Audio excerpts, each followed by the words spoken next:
While since I've done this, and it feels good to be back. It is December 19th, 2024, and you are watching the Future Rideshare Millionaire Podcast. I've made some changes. I'm not going to say I haven't been podcasting because my mic wasn't working. My mic has had issues, and some of you have been on stream where it's cut in and out. I did get that resolved, but the truth of why I haven't been as active doing my podcast is because I've just been working. I haven't been prioritizing this as much as I want to, and I want to get back into that habit. With the year ending, this will be the last live stream of the year. I'm going to do my best to get back to coming here weekly. I used to do it on Mondays. Actually, originally I did it on Tuesdays, and then I switched to Mondays, and now I think I'm going to do it Thursdays. So the reason I stopped doing it on Tuesdays was because I wanted to show you guys my income numbers on Monday as soon as the week is done, and the week ends on Sundays for Rideshare. And then on Mondays, there is a space that I really enjoy. Let me show you this space. I want you guys to go and follow them. What's up, Nasef? Thank you for coming. I want you, for those of you who have Twitter or X accounts, I want you to check these guys out. I really do enjoy them. They have a space every Monday at 7 p.m. My account has been locked. This is not the account that I'm even trying to go to. All right, hold on. Let me try to log into my account here.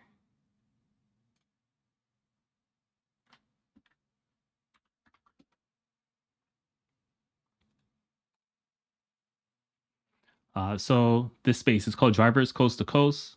They do a space which is like going live. It's like a place where everyone can come and talk about what they want to talk about. And with this particular space, is geared for rideshare drivers. Hold on, I'm still trying to log into my account so I can show it to you guys. All right, finally got in. So yeah, it's hosted by, I consider them friends, colleagues at minimum. It's hosted by 3 people that I really do enjoy talking to and debating and having conversations with over on Twitter or X, whatever your preference is. And it's called Drivers Coast to Coast. They have 322 followers. I love debating, right? I love having conversations. I love peering into other people's minds, and I love sharing as well. So if you want to connect with me more, the best place to talk to me is going to be over here on Twitter, on X. My handle is Tristan Thomas YT, like YT as in YouTube. But they have a space on Mondays at 7 p.m. So I used to cut my podcast short just so I can hop over there on Mondays. So I've decided Thursdays because, one, I don't want to conflict with what these guys are doing. It's a very cool space. I like it. They're focused on positivity, but it's not always positive. It's the opposite of the rideshare professor. The rideshare professor likes to come on here and talk mess, and it's never anything positive. But these guys, they're trying to find the best in the worst without, they still acknowledge the worst, right? They still have conversations about things they don't like, but they do it in a way that drives the conversation forward. So if you're that kind of person, strongly suggest you go over here and follow these guys. So on Thursdays, on Mondays for me is when the first day of like Uber and Lyft bonuses start. So I was having a conflict where I was missing out on bonuses because I was doing my podcast. With doing my podcast on Thursday moving forward, it allows me to have Monday, Tuesday, and Wednesday to do my best to try to hit those numbers, because the challenges they gave me, we're talking like 130 rides in 4 days, 140 rides in 4 days. And I can do it, but I have to get a good start to the week, because if I don't get a good start on Monday, what happens is when I get a new ride challenge that starts on Friday, I find that I'm driving up until like Thursday, 4 a.m., like an hour before the Friday shift starts. And it's causing me to like have a weaker weekend presence. It's making me not want to drive on the weekends, which is where the money is. So I need to front load it. I need to make sure I'm doing majority of my ride challenges Monday through Wednesday. If I have to do a little bit on Thursday, that's fine. But I can go out in the morning, do it. And then once it's done, I can come in here, hang out with you guys, do the podcast, and then get ready for the weekend. So moving forward, that's what I'm going to be doing. And yeah, it's gonna feel good to be back. I really do like being here, talking about things. The well edited videos, which is what I call the featured videos, that really give like in depth tips on how I do certain strategies. Those will still come, but they take time. And this is a faster way for me to talk to you guys about what's happening out there and sharing with what I have going on. So I do have a new mic.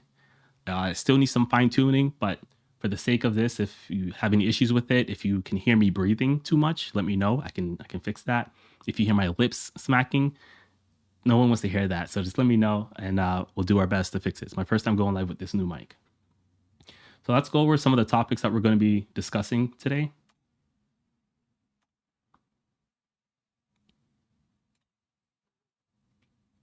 So I pretty much put them in categories. I just gave you the channel update. The next, we're going to talk about the rise of self-driving cars. Next is going to be that we're going to talk about driver struggles and labor issues, like what's happening kind of in the last 2 months, what's going on. And then I haven't been doing much of this in the past, but I think it's important to do it. I haven't really been talking about rideshare safety and crime. Pretty much every week something happens to somewhere out there in the world. There's a lot of drivers out there. There's a lot of people in America, and things happen all the time.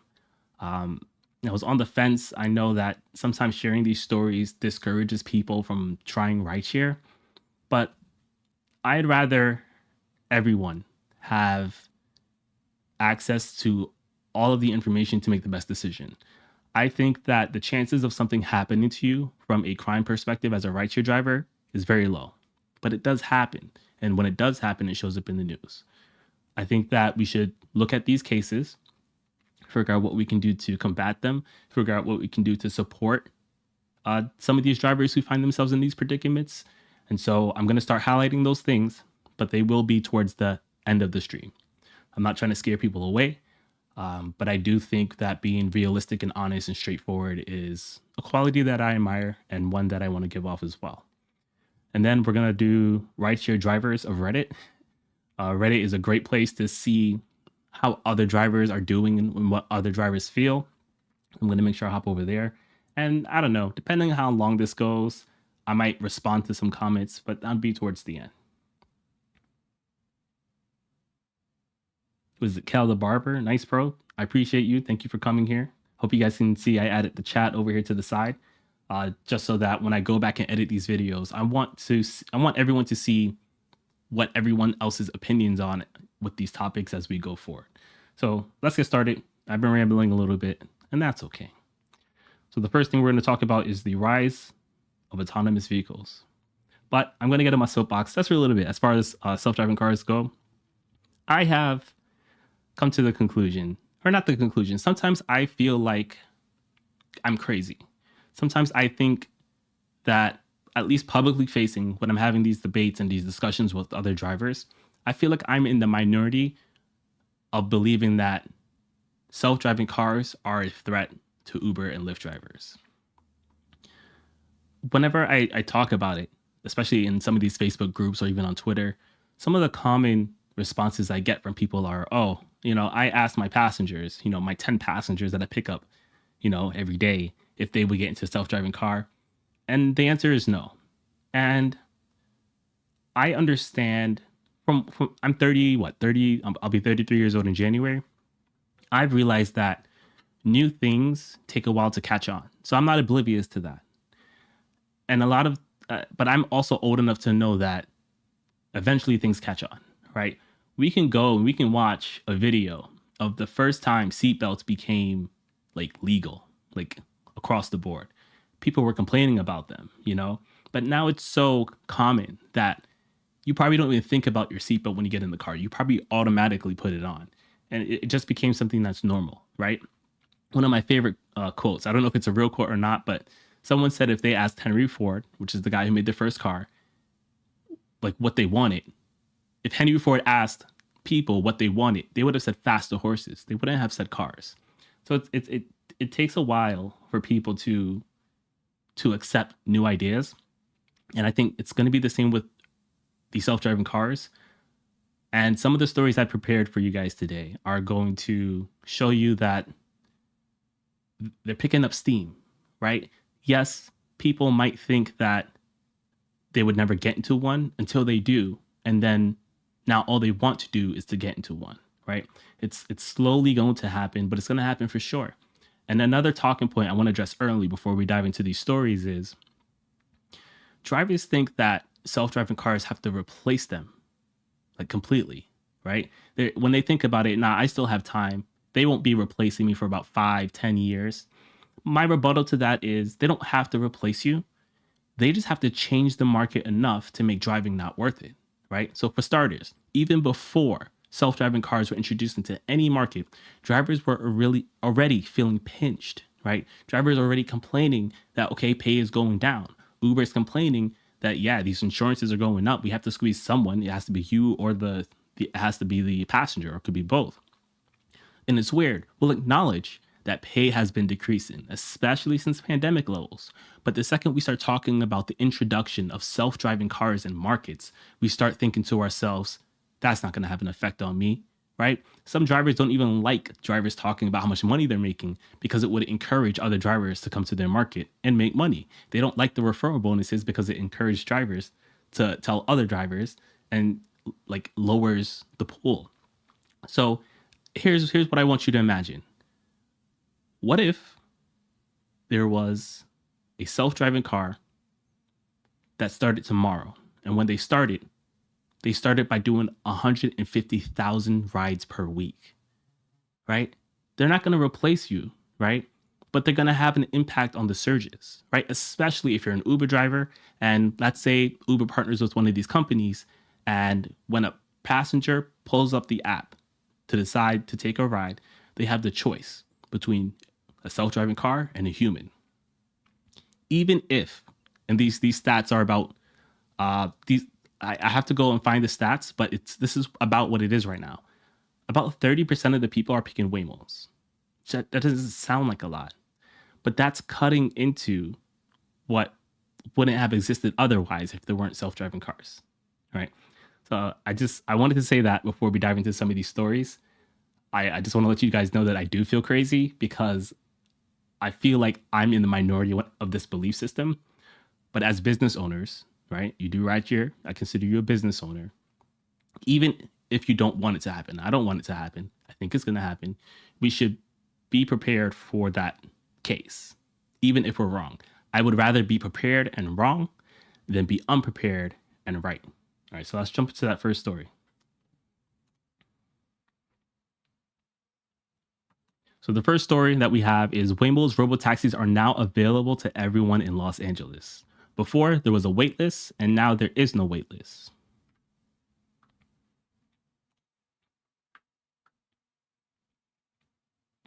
Waymo is ditching its waitlist in Los Angeles, much like it did before in Phoenix and San Francisco, making its fully autonomous vehicles available to anyone who downloads the company's Waymo One app. So that's 3 markets.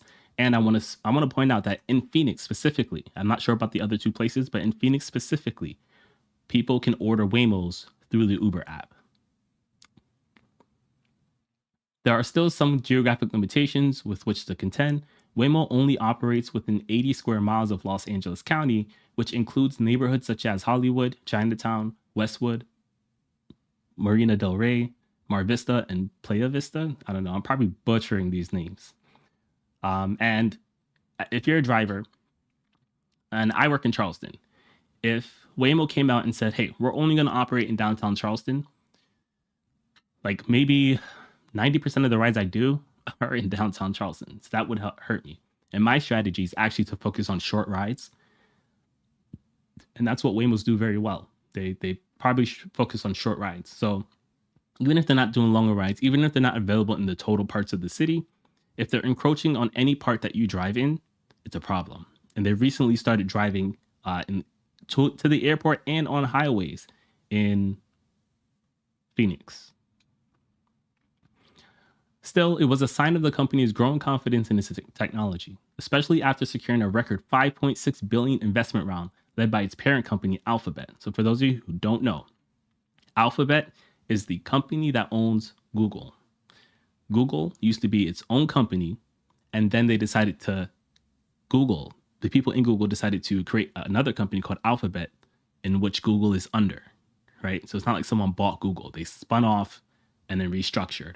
Waymo is owned by Alphabet. So essentially, the people at Google are the people at Alphabet, are the people at Waymo, right? And that's very important because the next set of points I'm going to make a little later is very important because one of the major pushbacks that we get a lot is the microeconomics or the unit economics of how much it costs to go out and get a car and what they need to price their rides at to make back their money. It's going to play a role into that, and we'll get into that later.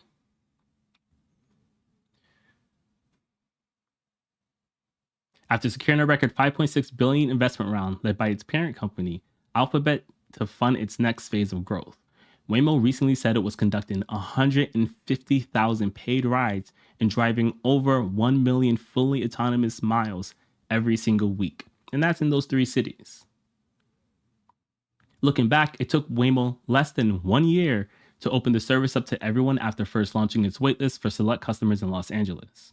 Waymo started testing the waters in LA back in the fall of 2023.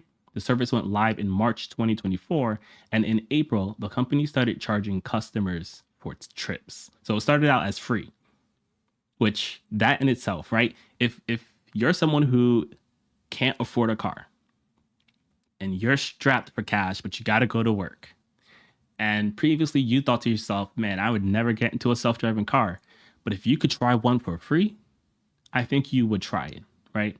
And then based off of your experience with that car, you would determine, is this something I'd be willing to pay for, even if it's the same price as a human driver?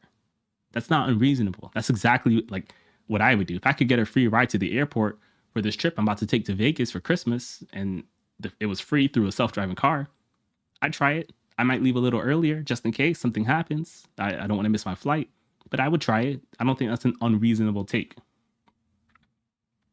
Of course, Waymo is now in direct competition with human-powered transportation services like Uber and Lyft, both of which operate without any pesky geographic restrictions. Those services are often cheaper than Waymo's vehicles, and customers can expect shorter wait times. So there are some positives and negatives right now to it. Also, Waymo doesn't provide any airport trips to LAX, nor does it allow its vehicles to travel on highways yet. In a city as reliant on private autos as Los Angeles, it remains to be seen how useful Angelinos, is that a thing? Is that something you guys call yourselves?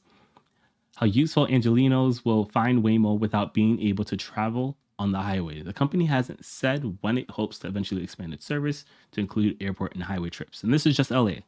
They are already doing airport and highway in Phoenix. But Waymo has novelty. Novelty. I don't know why I'm pronouncing it different than how I'm seeing it. Waymo has novelty on its side, and its customers often give it high remarks for the ability to customize their rides, such as playing their own music and setting the temperature to their liking. This should not be controversial, but for some reason it is. I have seen posts where drivers complain when passengers want to play their own music, and I get that, right? So I have two phones. I have one phone that I use just for Uber and Lyft. That's my business phone, and then I have my personal phone. Instead of disconnecting my Bluetooth because I don't have an aux cord, I just give them my phone, which I can understand just physically giving someone your phone being an issue as well. I don't have an issue with it. It's whatever. But some people won't even play music that their passengers request. And I can understand it. You don't want to be playing DJ while you're driving. I can get it. But some people don't even want to change the temperature. I feel like sometimes we're just not accommodating enough of passengers. And if we're not going to accommodate our passengers, when they get into a self-driving car that gives them full range of accommodation, why wouldn't they go and take that, right? I expect people who watch this, who watch my channel, who watch my show, to be, moderately accommodating. I also expect you to have clean cars, to be good drivers, but I would also say that we're in the minority. I can't tell you how often I go to the airport, I'm waiting for the passenger to get to the pickup area, and I'm seeing the Uber Lyft driver in front of me open up their trunk, and there's a bunch of garbage in there. And it's not actual garbage, but there's stuff in there that doesn't need to be in there if you're going to be a driver. It's sad how many people don't take I don't want to say pride, but like there is a connection between how you run your business and how well you're received by passengers and if they're going to tip you. And if you don't play to that, what's the point? I don't understand why you wouldn't. Now it's an exciting time to welcome everyone in Los Angeles along for the ride. Our service has matured quickly and our riders are embracing the many benefits of fully autonomous driving. We're so grateful to all of our first rides in LA. What I want to see right now is, let's see if we can get a quick answer. Give me a timeline of how many rides per week Waymo does since they started.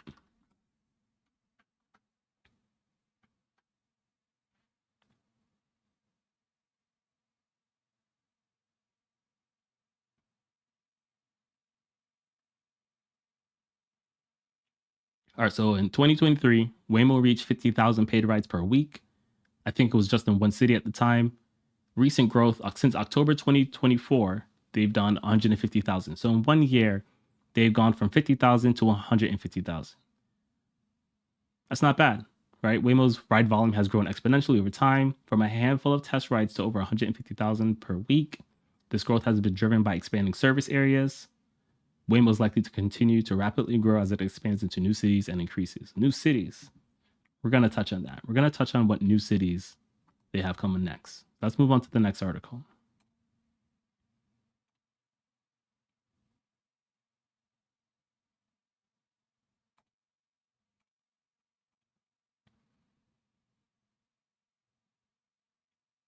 So this one is coming from Atlanta, and it's not a long one, but it's relevant to what we're about to talk about next. Atlanta Hartsfield Jackson. This is actual press release from the actual airport. Atlanta Hartsfield Jackson Atlanta International Airport will move the pickup relocation for all approved transportation network companies, such as Uber and Lyft, to a designated area at the north lower level early Monday morning on November 15th. So this has happened already.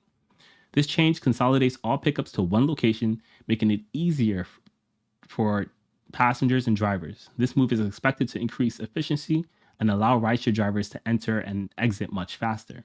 This dedicated pickup area will be used for rideshare only, removing the element of personal vehicles, commercial vehicles, and buses competing for parking space in the same area. So I think that this is a win for both passengers and drivers.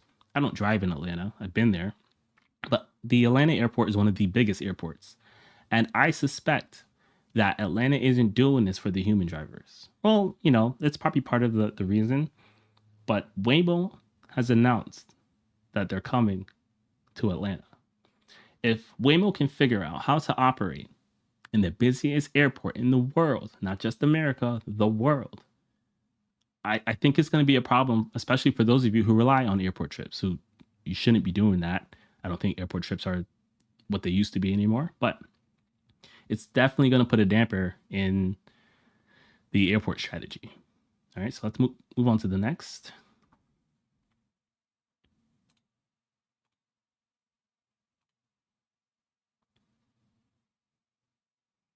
So this one's a press release directly from Lyft. When I share stories with you guys, I try to get as close to the source as possible. But be aware, when you go to the source, sometimes they like to toot their own horn, and I'm not here to make it seem like I'm trying to co-sign what they're saying. Right? We're trying to be objective here. We'll pull the necessary information out. When I think they're just fluffing things up, I'll call them out too. So it says Lyft announces new round of autonomous partnerships. This is November 6th, about a month ago. One of North America's largest transportation networks announced plans for multiple autonomous vehicle partnerships to connect the Lyft community with the future AV rides in the Lyft app. It's a lot of words to say that they're partnering with companies that will offer self-driving cars in the same app as humans. Today, Lyft is announcing its next step in delivering AVs to millions of people, Lyft and Mobileye, a leader in self-driving tech and advanced driver assistance systems, plan to bring AVs to the Lyft network. Through this partnership, Lyft will make its scaled rideshare platform available to all vehicles with Mobileye's self-driving technology. So I'm not sure if what they're saying here is I'll be able to go out and buy a car that has this technology and operate it, right? That's the Tesla version of rideshare where we can participate, or if they're just going to work with this one company in a similar fashion to how Waymo is on Uber, not really incorporating the average person. I think that I personally would like options where we as individuals can go out and get these self-driving cars and manage those fleet. I think that would be the better thing to do for society, generally speaking, if this technology is going in this direction, regardless. But I'm not clear what they're saying here. It says vehicles equipped with Mobileye drive technology will hit the road Lyft ready, giving small and large fleet operators seamless access to Lyft's platform and network of riders to optimize their vehicles. Okay, so it sounds like, right, they'll give companies and people the opportunity to manage fleets, which I think is in both Lyft and Uber's best interests. Back when Uber tried to manage their own self-driving car, they literally killed someone. And they had a human driver in there. She was on her phone watching videos, and then she hit an old lady because the car couldn't recognize what that thing was in time enough to do something about it. So, one, I think that Uber and Lyft can't stomach the price, so it's better for other people to burden. It's better for Uber and Lyft to focus on what they do well and relying on other people to manage that part of their business. So I think it's better for them. I think that if self-driving cars are going to come and be a problem for individuals, it's also better for us. It says, beyond pioneering a new distribution channel for AVs through its alliance with Mobileye, Lyft is solving for other key parts of the AV value chain with May Mobility and Nexar. So that's two other companies that they just thrown in here. It says May Mobility will directly deploy AVs to the Lyft platform in Atlanta starting 2025. So this sounds like an operator, right? But it's unsure if they're using this Mobileye's like technology. I guess we'll keep reading and find out. But it says Atlanta riders will have the opportunity to be matched with a fleet of autonomous Toyota Sienna minivans equipped with May Mobility's autonomous technology, a deployment that Lyft and May Mobility aim to scale over time across multiple markets. Okay, the reason I'm smiling so much right now is because I think if you want to go out and get a 7-seater, the absolute best 7-seater, in my opinion, is the Toyota Sienna. Let me pull it up. Toyota Sienna. The reason why I say the Toyota Sienna is because not all of the older ones are hybrid, but all of the newer ones are. So this is the Toyota Sienna. I think it's the best 7-seater. Let's see how much miles per gallon it gets. So it gets 36 gallons per mile, which if you have a regular car that's not a hybrid, that's like what those regular cars will get. So I think that for a 7-seater, for being so big and from being able to carry so much, being able to do 36 miles per gallon in a hybrid 7-seater is fantastic. I think that if I were to aim to be a 7-seater driver, this is what I would get. This is honestly what I would get. And I'm pro Toyota. I think they last long. I think their technology is great. I think they're focused on quality. They're not the, most appealing cars, but I'm here to make money, And so if I were to get a 7-seater, this would be it. I just can't. One, I would get it used. So when I was looking to replace my car, I did look at these, but I couldn't find a used Toyota Sienna that was hybrid, right? So currently, Toyota is making the commitment to put all of their car types, Camrys, Corollas, all of them on their hybrid systems, which is an excellent move. Very, very smart move. But that's something they've only recently decided. So a lot of the older Toyotas that were in my price range, they weren't hybrid. So I decided not to do it. And I decided to get a Prius instead, which I don't even know if I said it here, but yeah, I know I said it on Twitter, but I got a Prius after my accident. I still need to make the videos detailing my accident and what happened, but I got let me show you. I got a 2013 red Prius V. All right, so this is it. No, not the sexiest of cars, but I will say the interior is really good. This is the bigger model, the V. It's wider, it's longer, um, and it's really nice. I always get compliments of it, and I'm really happy with this purchase. I won't get into how much I paid for it. You're gonna have to watch the video for that, but I'm really glad I bought this. And on top of that, I've been telling you guys, like, if something were to happen to my car, I think a Prius is what I would do.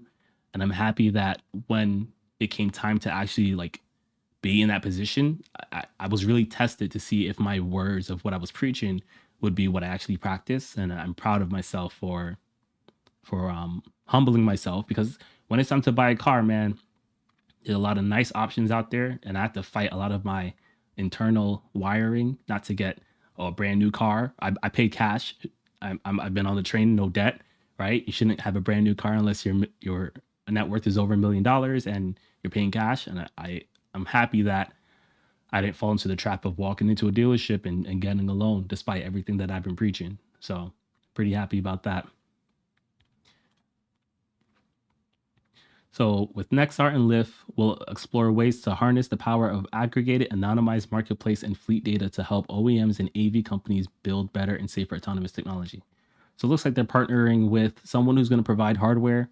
They're partnering with someone who's going to provide the service of maintaining the fleets, and they're partnering with someone who's going to help with the software to manage the data in the fleets. By pairing Lyft data with Nexar's hundreds of millions of hours of video footage, we can jointly contribute to a more complete data set for autonomous research and development. So Nexar they do have a dash cam line. And if you have one, it's very possible that you have been contributing to their learning and contributing to our own downfall. Let's see. Where does Nexar get its video training data from? Nexar collects video training data from a crowdsourced network of dash cams mounted on cars around the world. Okay, interesting. Let's bring this into AI so we can kind of work our way through this.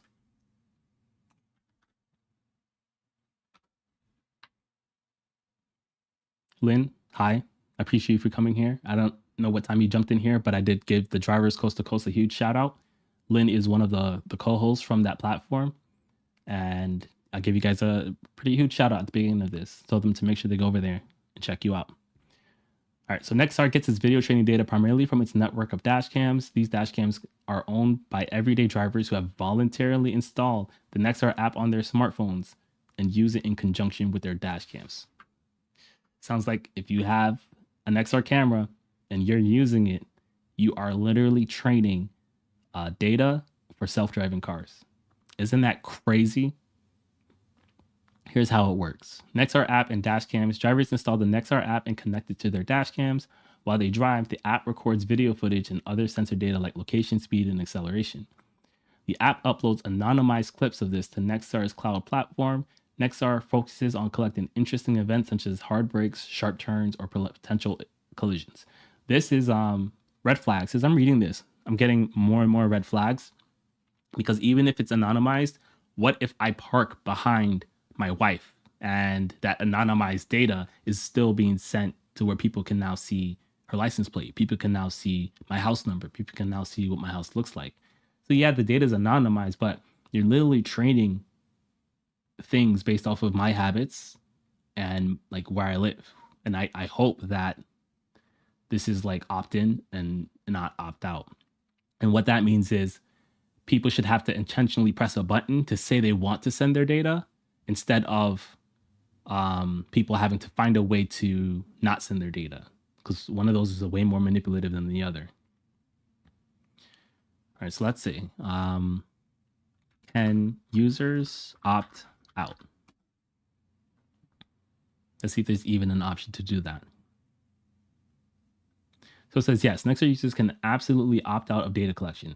Through the app settings, you can easily disable data sharing within the Nexar app's settings menu. This gives you direct control over what information is collected and uploaded. So that's good that you can turn it off, but it sounds like it's on by default. So if you have an XR camera, go take care of this. It's important to note that opting out might affect certain features in the app that rely on data sharing, such as incident reports, real-time alerts, which is a bummer because this would be dope. I think you need that. Real-time alerts are kind of whatever. I can see why you would want that if you have like kids driving. Oh, it no, see, I'm not reading. It says Nexar uses data to provide drivers with real-time alerts about potential hazards on the road. These alerts might be disabled if you opt out. I'd be okay with that, kinda. Yeah, I'd be okay with that because I get that information from my maps anyways. However, even if you opt out of data collection, Nexar will still store your recorded videos locally on your device's SD card. You can access and manage those recordings directly through the app. So yeah, definitely they have a privacy policy. I don't want to dive that deep into it. You know what? Sure, why not? Let's quickly see what Nexar's privacy policy is. Let's do a quick scan.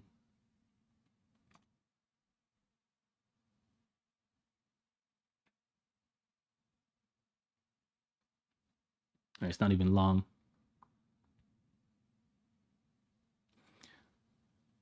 Wow. All right. So it says privacy policy. Nexar's group is committed to protection of personal information in accordance with the Privacy Act of 1988.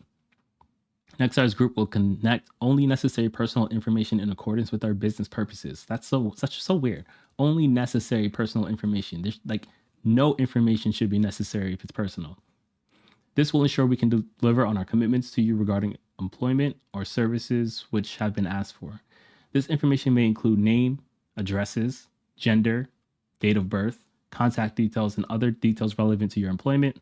This looks like if you're so this looks like if you're working for them. I don't even know if this is like Nexar USA. All right, this is where we want to be. Sorry. All right, so this is effective date March 20th, 2024. They might probably updated this recently because they're now using that data for AI stuff. It says when providing our services, we may process personal data about different categories of individuals depending on their interaction with our services. Such categories, individuals who create an account with our service, either independently or on behalf of our corporate customers or as part of a fleet or a team of drivers, individuals who provide us with information through site or otherwise interact with the site, and prospect customers, partners, and participants our events and webinars may hold. Specifically, this privacy policy describes our practices regarding data collection, data use. Let's just focus in on data collection. We collect, generate, or receive personal data regarding our visitors, users, and prospects so that we can provide our services. Personal data is typically collected and generated through your interaction with our services. Come on, we just read that. It can collect certain technical data about you. When you sign up for our services and you contact details and password, billing, shipping, and information, fleet data. Our app can be used to create a fleet of drivers or join a fleet that is managed by a separate entity or individual. If you are a fleet user, we will collect details about you, such as your name, email, and unique fleet identifier assigned to you by fleet manager. So if you have a fleet and you're using this, there's something to watch out for.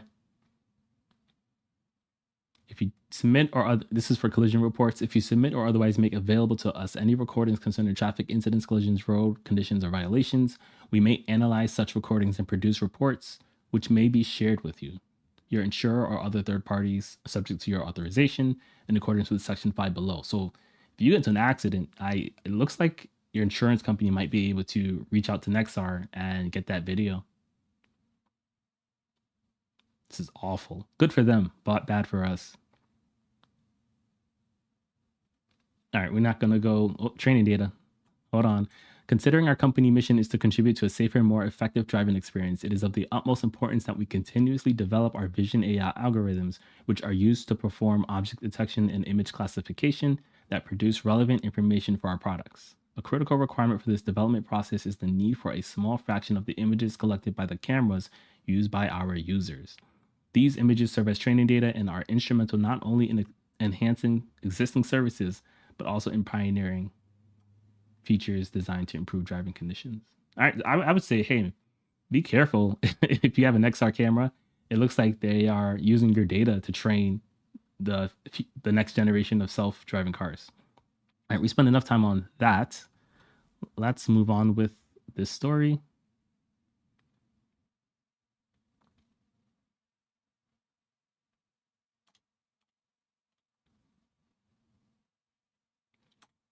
So this is another development in the self-driving car.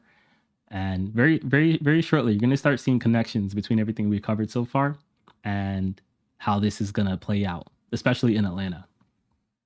So it says Waymo to add Hyundai EVs to robotaxi fleet under new multi-year deal. Right now, they use Jaguars, which I don't know why they did that. Those cars are expensive, but they seem to be creating a new partnership. So it says Hyundai Motor and Waymo have agreed to a multi-year strategic partnership that includes the self-driving company adding the South Korean automaker's Ioniq 5 electric vehicles to its robotaxi fleet. Let's look up how much those cost. Ioniq 5. Now, let's see brand new, because they're likely to buy them brand new. They are likely to get a discount if they buy them in bulk. Or hey, maybe they even cut Hyundai into the some of the profits they make. So they start at $43,000, which isn't bad, but Google still has to invest into the sensors and things that actually go into the car. So that's something that we should think about as well. The company said Friday that Waymo's 6th generation autonomous technology, known as the Waymo Driver, will be integrated in a significant volume over multiple years to support the Alphabet-backed company's growing robotaxi business. It comes nearly 2 months after Waymo revealed details about its newest Generation 6 self-driving technology, which will be integrated into Geely Zeekr's electric vehicles and should be able to handle a wider array of weather conditions without requiring as many costly cameras and sensors on board. So I do think it's interesting that Google will partner with Hyundai specifically for a specific car model, and then also in the background be designing their own car model. So it's very possible that this car model that they're designing might be manufactured through Hyundai, even though it might be like a Waymo car. Let's see what this says. So it says Waymo is developing a roomier robotaxi with less expensive tech. So here we're seeing, right, they're making efforts to lower the costs to make it more effective for them to enter into the autonomous vehicles like space. A lot of the pushback I get, and even as I said earlier, is that the unit economics of what it would take to be profitable using self-driving cars, it's kind of a mess right now. I think Tesla has the best route forward since they manufacture their products. I think Waymo, because they don't manufacture their products, has a steeper battle into solving this issue, but it looks like they are actively trying to solve this issue. So it says Alphabet on Waymo has revealed details about its newest Generation 6 self-driving technology with new hardware and software integrated into the Geely Zeekr electric vehicles. I just want to see what it looks like. So this is it. So I guess this might be a mock-up. I don't know if this is out there in the wild yet, but it looks like they are partnering with someone. Let's assume it's going to be Hyundai that's going to make these that are specifically made for self-driving purposes. And when you have cars made for self-driving purposes, the same way the robotaxi, there's going to be certain components you don't have to have in your car, which will make it cheaper. So they are actively trying to make it cheaper to introduce cars into the self-driving market.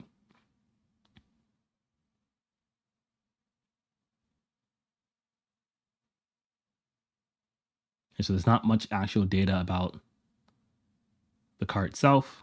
So let's go back over to where we were before. Waymo, which boasts around 700 vehicles in its fleet today. Wait, hold on. They have 700 vehicles, and those 700 vehicles are averaging 150,000 rides per week. That's kind of insane. So 150,000 per week divided by 700. So 150,000 rides per week divided by 700 Waymos is approximately 214 rides per week. So on average, each car that Waymo has is doing 214 rides per week. I can do that, but that's a long week. That's me driving every day, 10 plus hours at minimum That's a lot. That's a lot. I guess cars don't really need to sleep. I guess they have to charge. They have to get clean, but they have can have significantly more uptime than humans can. But this is crazy. This is actually scary. So if Waymo brings one car to my market, that's 215 rides that could, in theory, go towards them. Oof, it's crazy. I'm a little shocked on that one. The Ioniq 5's EV will be produced at Hyundai's upcoming Meta Plant America in Georgia, and then equipped with Waymo's self-driving technologies. You see, don't pass over this. Earlier, we talked about how Waymo is planning to launch in Atlanta next, and now we see news that Hyundai wants to develop a new plant in Georgia. Right? They're coming for our coast. They're coming for my coast, I guess, the East Coast. This partnership very strategic, right?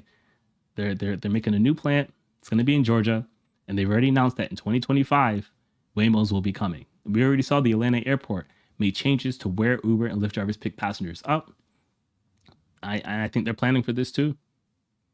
Hyundai considering hybrid vehicle production at 7.6 billion Georgia EV plant.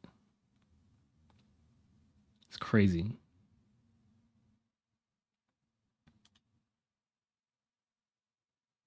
It says initial on-road testing with Waymo-enabled Ioniq 5s will begin in late 2025. They're expected to become available to Waymo One robotaxi riders in the years to follow, the company said. So we have Lyft coming to Atlanta with their new partnerships, and we have Waymo coming to Atlanta with their new partnership and their new car, while also working on a cheaper car in the background. The companies declined to disclose financial terms of the partnership, but confirmed Waymo will purchase and own their vehicles. I wish there was some more transparency around this, so that obviously we can dissect them and go into them. But I do like that they confirm they're going to purchase and own their vehicles, right? Hey Buddha, what's up? You're finally streaming again? Yes, I'm streaming again, and I will be live streaming weekly, most weeks on Thursdays moving forward. And I appreciate you coming here, man. Lynn says, thanks, Tristan. Thank you for being here. I appreciate you guys.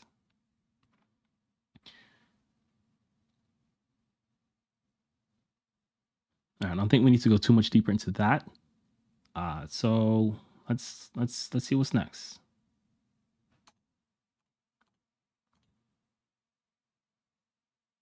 We kind of touched on it a little bit. It's just another article. Hyundai has begun producing electric SUVs at its 7.6 billion plant in Georgia. Whoa, that was fast. So they went from thinking about building it to actually building it. I didn't actually realize that. So, dang. So they actually got it up and running. Because even the last article I pulled up, it said that they were reconsidering it. It says Hyundai has begun producing SUVs in Georgia less than 2 years after breaking ground on its sprawling 7.6 billion manufacturing plant of West Savannah. So that's not far from me. I live 2 hours from Savannah. If it's west of Savannah, that means it's probably close to Georgia Southern. It's probably 3 hours from me. Hyundai's factory in Georgia held an employee-focused celebration as its first EV for commercial sale rolled off the assembly line. First EV for commercial sale. They're selling to Google. Like they're making the cars that they're going to test in Atlanta, in Georgia. After validating its production process to ensure its vehicles meet Hyundai Motors Group's high quality standards, they have started initial production of customer vehicles ahead of schedule. So they're also ahead of schedule, which is kind of wild. Usually things are late.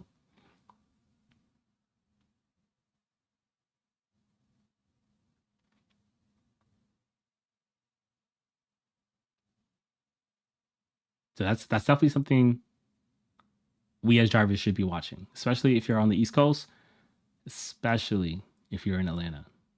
This is going to have an impact. Like, I don't understand why people think it won't impact them, right? Like, again, we don't have to be replaced 100%. There can be a 20%, like if an area has 80% drivers and 20% self-driving cars, that's still going to decrease how much money we're able to earn, comparatively speaking. Like, the doom and gloom scenario isn't self-driving cars are taking all of the rides. The doom and gloom scenario is self-driving cars are taking enough of the rides to make it not profitable for human drivers. That's where the problem is. And the thing about Google is that even if their current cars are losing money, they make so much money with their other businesses that they can subsidize it. And I also have a feeling that, Google essentially is an advertising company. I have a very strong feeling that Google's going to figure out a way to serve ads in the car, similar to the Octopus tablets. They pay us a very small percentage of the ads while they make their money on the ads. They make so much money, or enough money, that they're able to send us pretty high quality tablets for free because they expect to make their money back with the ads. If Google has their own cars and they're able to sell ads in those cars, or they don't even have to sell ads to the people in the cars, they can sell the data that they generate from these self-driving cars to other companies, right? They do that with their ads as well. They sell user data. That's what they're in the business of. They can subsidize the cost of their rideshare business plan with that money. It doesn't their entire business plan is not going to be how much is a passenger going to pay me. Right? That's not going to be the totality of where they make their money. That's going to be part of it. And that's something that we need to be aware of, especially when we're having these conversations about, is this financially feasible for these companies? And what we're starting to see is that there are different companies coming up with different ways to make money. And some of them aren't figuring it out, right? Cruise just announced that they're done. They're pivoting from rideshare to creating vehicles that people want to buy. They're taking the Tesla approach. Tesla has their own approach. So we need to be aware of what are these different angles, and we can't group all of these companies under like one umbrella in terms of how they're going to go about launching the rideshare platforms. So it says Waymo's 6th generation robotaxi is cheaper. How cheap can they go? So this is more about the Zeus, I think it's called. No, the Zeekr. It's such a weird name. The Zeekr. Weird. It says Waymo, the Google created robotaxi company, has revealed more details on their 6th generation vehicle based on a body by China-based Geely Zeekr and a new generation of custom sensors and software. We better hope those sanctions that Trump wants to put on China causes this to become expensive and Google not want to do that. There's the reason they're probably working with China is probably because it's cheaper. And we better hope those 25% tariffs come in strong. Very strong. It says the minivan-shaped version of this car has been recently seen driving in San Francisco and other areas in preparation for taxi services. I did not know that. So sometimes I pull up these articles. I don't read through them because I want you guys to have my actual reaction to some of this stuff. And I was not aware. I thought this was just a render. I literally earlier said that this doesn't look real. I suspect that's, you know what? I need to see it. Let's go to YouTube. Hustling Buddha says they can't go on highways. You're not. So all right. I want to disprove you right now. What is it? Phoenix highway. They might not be able to go on highways in LA or California right now, but they can go on highways right now in Phoenix. Right? From surface streets to freeways, safely expanding. That's not. This is going to be a biased article from Waymo. I want to see. Give me a video. Video shows Waymo swerving in Phoenix. Hold on. Driverless cars will soon be on Phoenix freeways. But I want one that says it was actually on a freeway. All right. Let's set of videos. Let's see if we find a news article on it.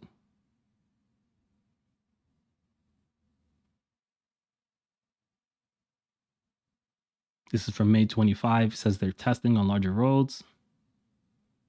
March, while they're avoiding freeways. Here we go. This is older than that. Let's maybe I'm wrong, right? Maybe I'm wrong.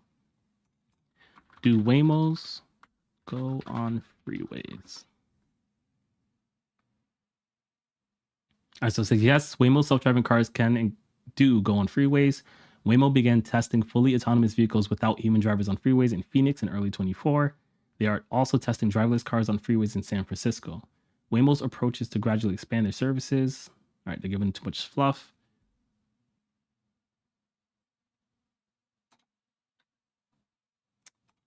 Can I take a paid ride on a Waymo that will go on freeways? If it's not a paid option and they're still testing it, I'm gonna concede and say you're right.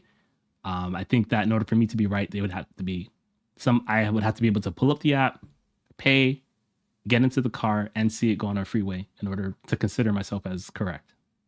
I know for sure in LA and California, it's not like that yet. Nah, Hyundai Santa Fe EV for me, I don't think EVs are great for rideshare. I'm a hybrid man. It says, yes, you can take a paid ride on a Waymo that will go on freeways. Waymo offers paid rides in Phoenix and San Francisco, and their service includes freeways. All right, so I think Buddha's in LA. I wasn't aware that San Francisco does freeways. Let's see if I can. I don't. So when I use AI, I use it to like hunt down information, but you should always like confirm. So San Fran, Waymo, freeways.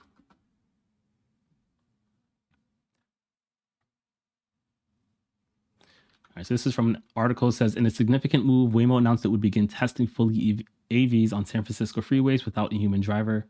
And this is from October 17, so this is recent. The testing is part of its larger mission to create a widespread autonomous ride-hailing vehicle. Autonomous driving is no longer just a futuristic concept, it's rapidly becoming a reality.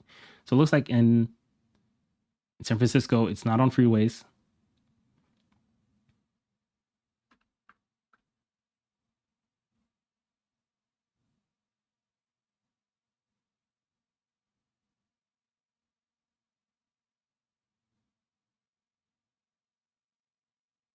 Okay, so even if it's not currently on freeways, like publicly, it's still being tested. It's still something we should worry about.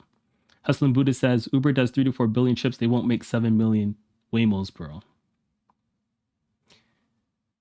So, all right. This, I'm glad you're here because I'm glad that we can have a conversation. And I want to make sure I'm clear with my thoughts on this. You're comparing what Uber does worldwide to what Waymo is doing in 3 cities, right? When I talk to drivers, right, I I want them to be aware of what's happening or what could happen in their city, right? And it's strange because you're someone who lives in LA, right? I talk to you, and I know that you also would agree with me when I say that the pricing continues to decrease, right? Not the pricing, but the pay for drivers continues to decrease in LA. And so I would ask is, do you think that self-driving cars in LA have had a zero impact on what you make? You don't think that the 150 rides that they're taking per week in just those 3 markets is having zero impact on surges, on the pricing, right?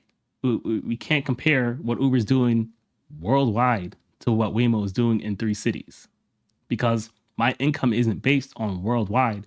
My income, your income, other drivers' income is based on what's happening in that city. So I think it's important for people to be aware of where these are coming. If you're in Atlanta, even if we should hope that self-driving cars have a zero impact on a market when they're introduced to it. But because this is money we're talking about, this is livelihood we're speaking about, this is like your ability to live, right? You should have a plan, right? Of course, my plan is, pay off your debt, put yourself in a position not to need it. But I feel like it's a disservice to, like, I don't see the point in comparing worldwide rides because we're not talking like it's city based, right? If you're gonna tell me that there's 3 billion trips happening in LA and Waymo's only doing 100,000 of those trips, I wouldn't be worried. That's not the argument though. The argument is like you're comparing city to worldwide, and not just America, right? Uber is literally worldwide. So I don't think that's an apples to apples comparison.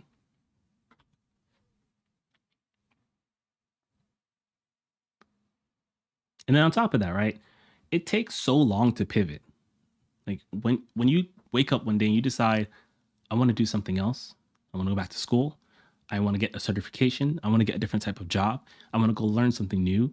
It can take years, right? 2 years, 3 years to go and get those credentials to put yourself in a place where you don't need what you were doing to make money. And that's what I'm trying to hedge against. That's what I'm trying to convince people to hedge against.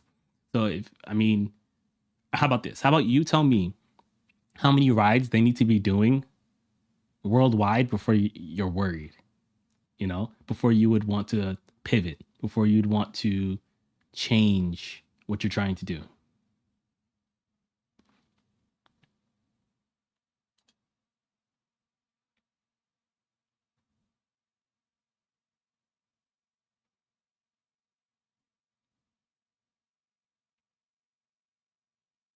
Okay, so they're finally talking about money here.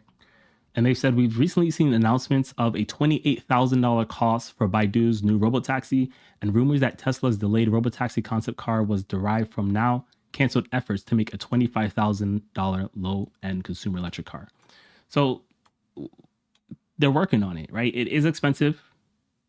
They started off with a really expensive car, the Jaguar, and they partnered with Hyundai, which we saw is $45,000 for a brand new car, not including the sensors.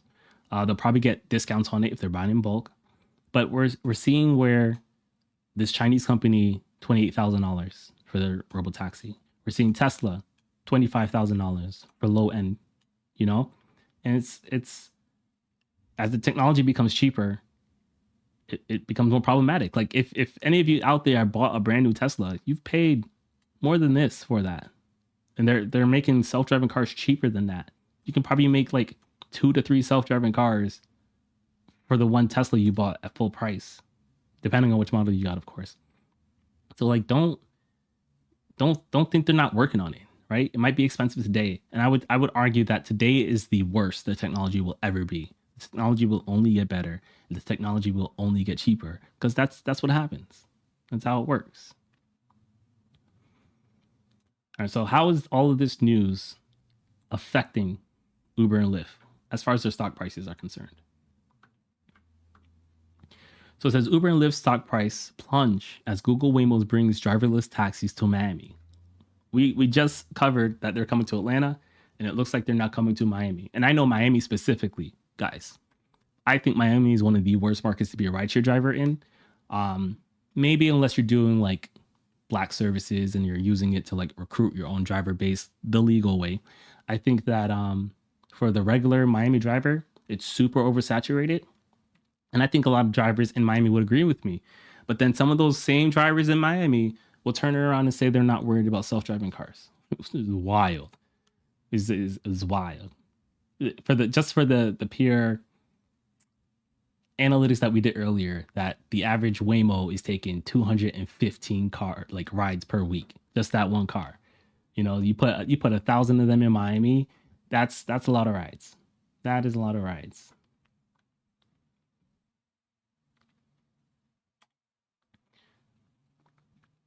Google said it's bringing its Waymo self-driving taxis to Miami. News that sent shares of Uber Technologies and Lyft sharply lower as investors weighed the risk of their services.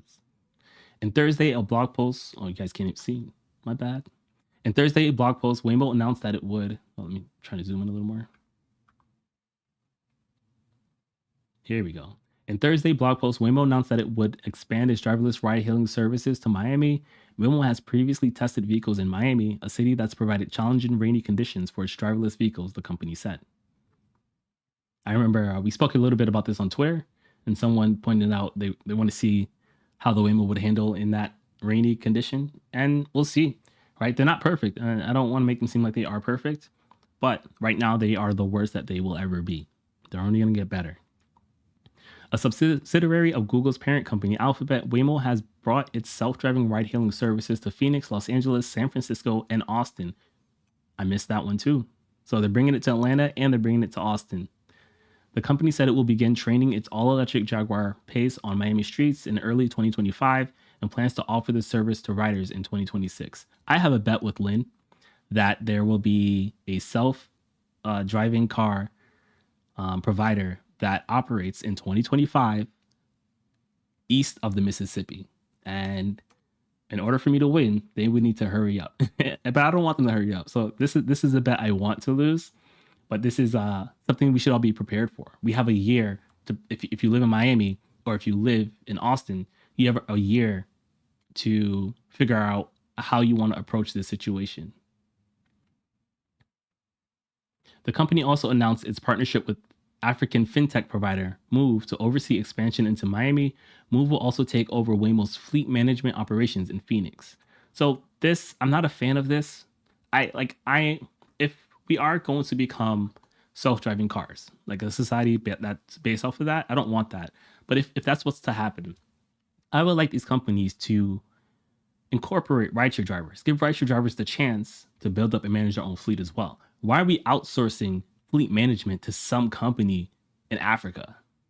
I'm pretty sure there are people who have way more knowledge, one, about America, way more knowledge about two, Miami, way more knowledge about three, rideshare than some African company. Like, this doesn't make sense to me. And I wish this wasn't the route that they were taking. Shares of Uber and Lyft both shed about 10% on Thursday as investors weighed the threat that Waymo's expansion posed to the ride-sharing business. Uber is partnering with Waymo in Austin and Atlanta to offer driverless car rides in those cities. So if you're not familiar, I don't know how it is in California, but I know for sure in Phoenix, when someone pulls up the Uber app, they have the option of picking a Waymo or picking a self-driving car. So I'm going to show you, I talked about the percentage a little bit earlier, but let's look it up now. What percentage of passengers are picking Waymo in the Uber app? I think there was a study done on this.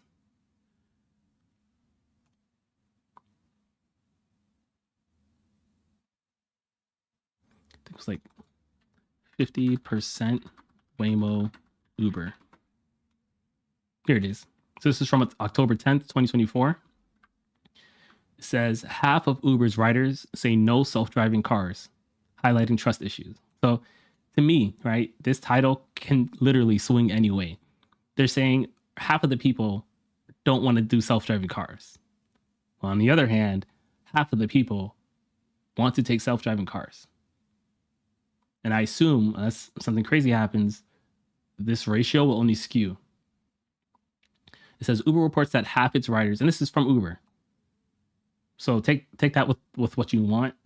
I've personally read things from Uber that are intentionally misleading, and where else am I going to get any information from? So take this with a grain of salt if you want. Consider it if you want. It's up to you. Uber reports that half its riders in areas where it offers autonomous rides say no thank you to the offer. It highlights trust issues with self-driving technologies. Uber was an early player in self-driving vehicles. It makes sense that the technology stands to disrupt its business more than any other. However, its own effort didn't go well. This is about the woman who killed the pedestrian on the bike years ago. Now Uber works with other companies like Waymo to deploy autonomous vehicles into its fleet into some markets. A new interview with Bloomberg, Uber Dara Khosrowshahi says that only about half the riders agree to be driven. The most important factor is, can we make this technology safe? Can we build trust for riders? For example, in markets where we offer autonomous, half of our riders say no thank you. Like, it's so wild how this is being phrased. Like, oh man, only half of the people in this entire market are saying yes or no to self-driving cars. That's bigger than I thought it would be. Right? If you live in a city, no self-driving cars, Uber comes, well, Waymo comes, and now 50% of the people that would have gotten into your car are now saying that they want to get into a self-driving car. Is that not a big drop in business? Am I insane here? Am I insane for thinking that like that's nothing? I can shrug that off and keep making the same amount of money I was making before they came to my city? I feel like I'm crazy. I feel like having this stance is like the absurd stance to take. Tristan, self-driving cars, they're not gonna have an effect on my income. That's never gonna happen. I feel like I don't know. I feel crazy. I don't know how else to explain it. I feel gaslit. Maybe it's because I'm doing my best to research this stuff. I'm doing my best to pay attention. And so if I talk to someone who's not aware of this information, they don't have the information I have, and therefore they're not going to agree with me. And maybe that's it. You know what? I'm going to have to, in real time, in 4K, you guys have watched me figure out why I feel like I'm crazy. um, so yeah, I'm gonna go with that. I don't like thinking that. It makes me feel like an elitist. Like, oh, Tristan, you think you're so smart. I don't think I'm smart, but I do understand and accept that people are busy. Not everyone is researching as much as I research certain things, and I like knowing these things. So I don't think that makes me smarter than someone else, but it's within my interests, and so maybe I'm a little more informed on some of these things than some people are. I don't know. You guys tell me what you think it is, because it's driving me insane. It's driving me insane that I can read these things and people are like not worried, not concerned, right? And I'm not gonna say tomorrow is a concern unless you're in Miami or Austin. What are you guys saying? Antonio says, I think they will replace the immigrants with robotaxi, not higher pay. I don't really understand what you mean, right? So like, I understand what you're saying. I don't understand what you mean. If you want to clarify a little bit, I don't think robotaxis are discriminating against immigrants or not. You know, they're not gonna know, right? So here, all right. Let me take a step back. I think that Uber will prioritize its good drivers over its bad drivers when competition increases. And we've already seen this, right? We've seen Uber and Lyft have their priority mode where if you have certain stats over a certain amount, you're more likely to make a little more money or get better rides, right? So I understand that. Now, if I want to take that version and apply it to your argument, here's how I'm reading your comment now. I think they will replace bad drivers with robotaxi, not better drivers. And then I would agree with you. I don't think there's a way for the system to identify someone as an immigrant or a legal immigrant and determine that instead of me giving this ride to that illegal immigrant who shouldn't be on the platform, but figured out a way to be on the platform without me knowing, over the self-driving car. So let me know. Maybe I misinterpreted your comment.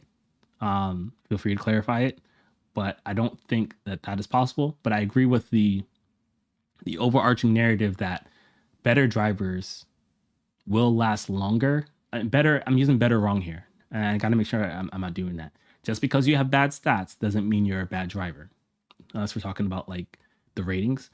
If you have a bad acceptance rate, I got to stop saying bad. If you have what Uber believes is a bad acceptance rate, I believe they will deprioritize you compared to someone who has a good acceptance rate. But I want to be clear, just because you have a good acceptance rate doesn't mean you're a good driver.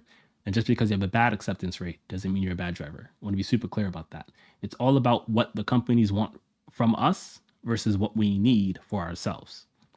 Some markets, cherry picking is the way to go.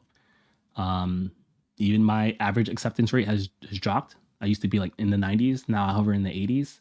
It's important for me to stay high with Lyft because I need it for some of the tools that they provide. With Uber, I really just don't care. So yeah. Let me know if I've accurately thought about your question or if I misrepresented it. I don't want to misrepresent anyone's point.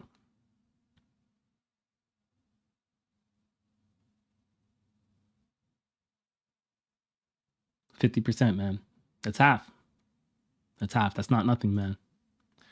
All right. All right, so we're done with this one. I think. I think we've done this one as well. Yeah, we've done this one.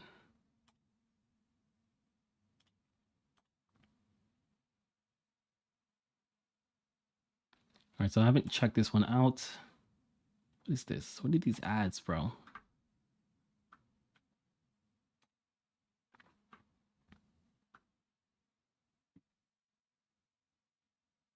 All right, so this is pretty much just another analysis of the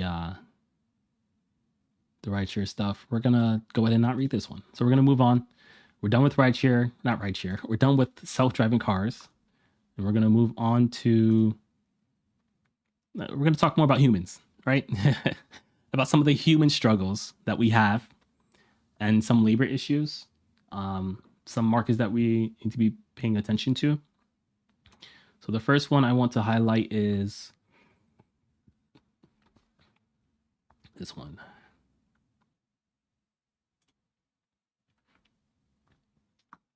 So ex rideshare driver is suing Uber, Lyft, and the city of Chicago for violating workers' rights. I think this is going to be a very important case to follow. One of the things that scare me the most is one day you can be fine doing your thing on the platform, and the next day you can't log in because you're being accused of something you didn't do. Right? And this has happened to me a few times. All right, and I'll show it to you, but let's go through her story first because it's ain't about me. Caressa Corin speaks to the media outside. That's just the description. It's not the start. Sorry. All right. Rideshare drivers rallied at Chicago City Hall on Wednesday in support of former Uber and Lyft driver Caressa Corin. In April, I was wrongly terminated for something I did, Corin said. Corin is suing Uber, Lyft, and the city of Chicago after she was deactivated from the rideshare apps for allegedly spitting on a passenger, which she said is not true. So even though she was deactivated in April, this is recent. This isn't old news.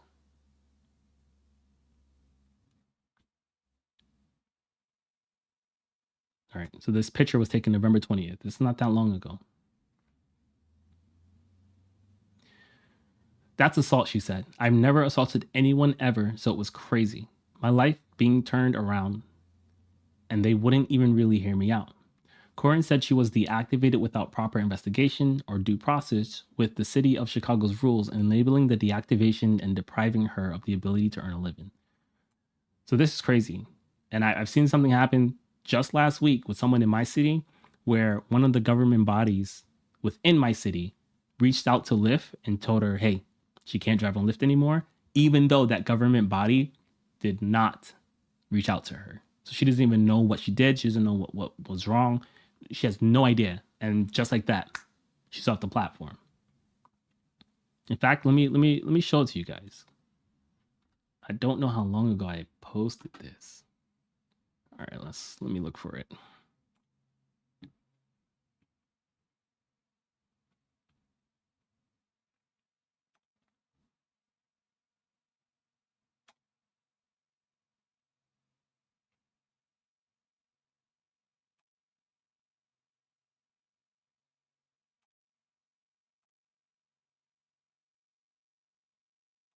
All right, so here it is. This is a screenshot she shared with the Facebook group. It says, due to compliance regulations in your region, you have been deactivated on the Lyft platform as per the request of the local regulator. Until we hear from your regulator, your driver account will remain deactivated, which is crazy, right? Maybe she actually did something that deserves this, but we dug a little deeper, and she says it must be someone responds saying it must be ORS, which I think is the government body for this. They need to target the part-timers driving with nothing on their windshields and those with bent-up dented hooties. This is an assumption. He is making an assumption as to why. And she says she has a 2024, so it's not a hootie. And she's also said that she hasn't driven with Lyft for a while. So I'm not sure what's going on. But again, this is the same exact market I live in. Just imagine a brand new car and now she can't drive on Lyft. That's crazy.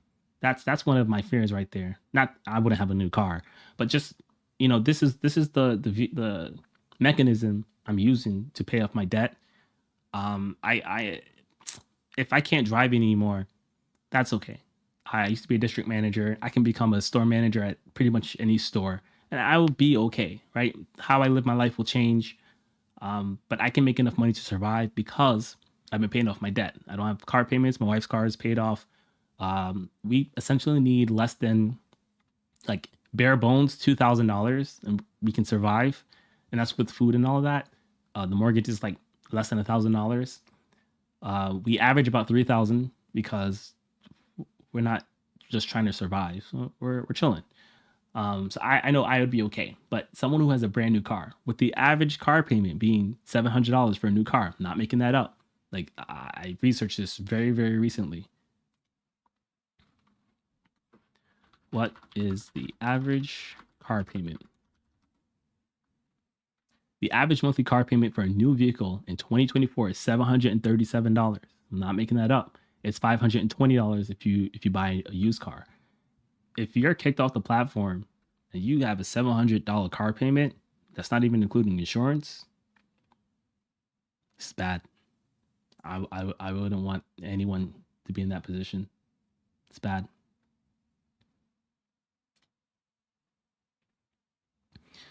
Back to the story. So it says, I just now found employment last month, right? So that picture was taken in November. We assume this article is from November.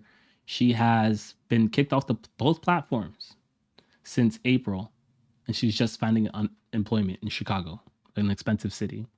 So I just now found employment last month, almost lost my house. Corin said, I'm still to this day without a car, in a hole, and trying to find a way to dig myself out and basically rebuild my life. So making some assumptions here.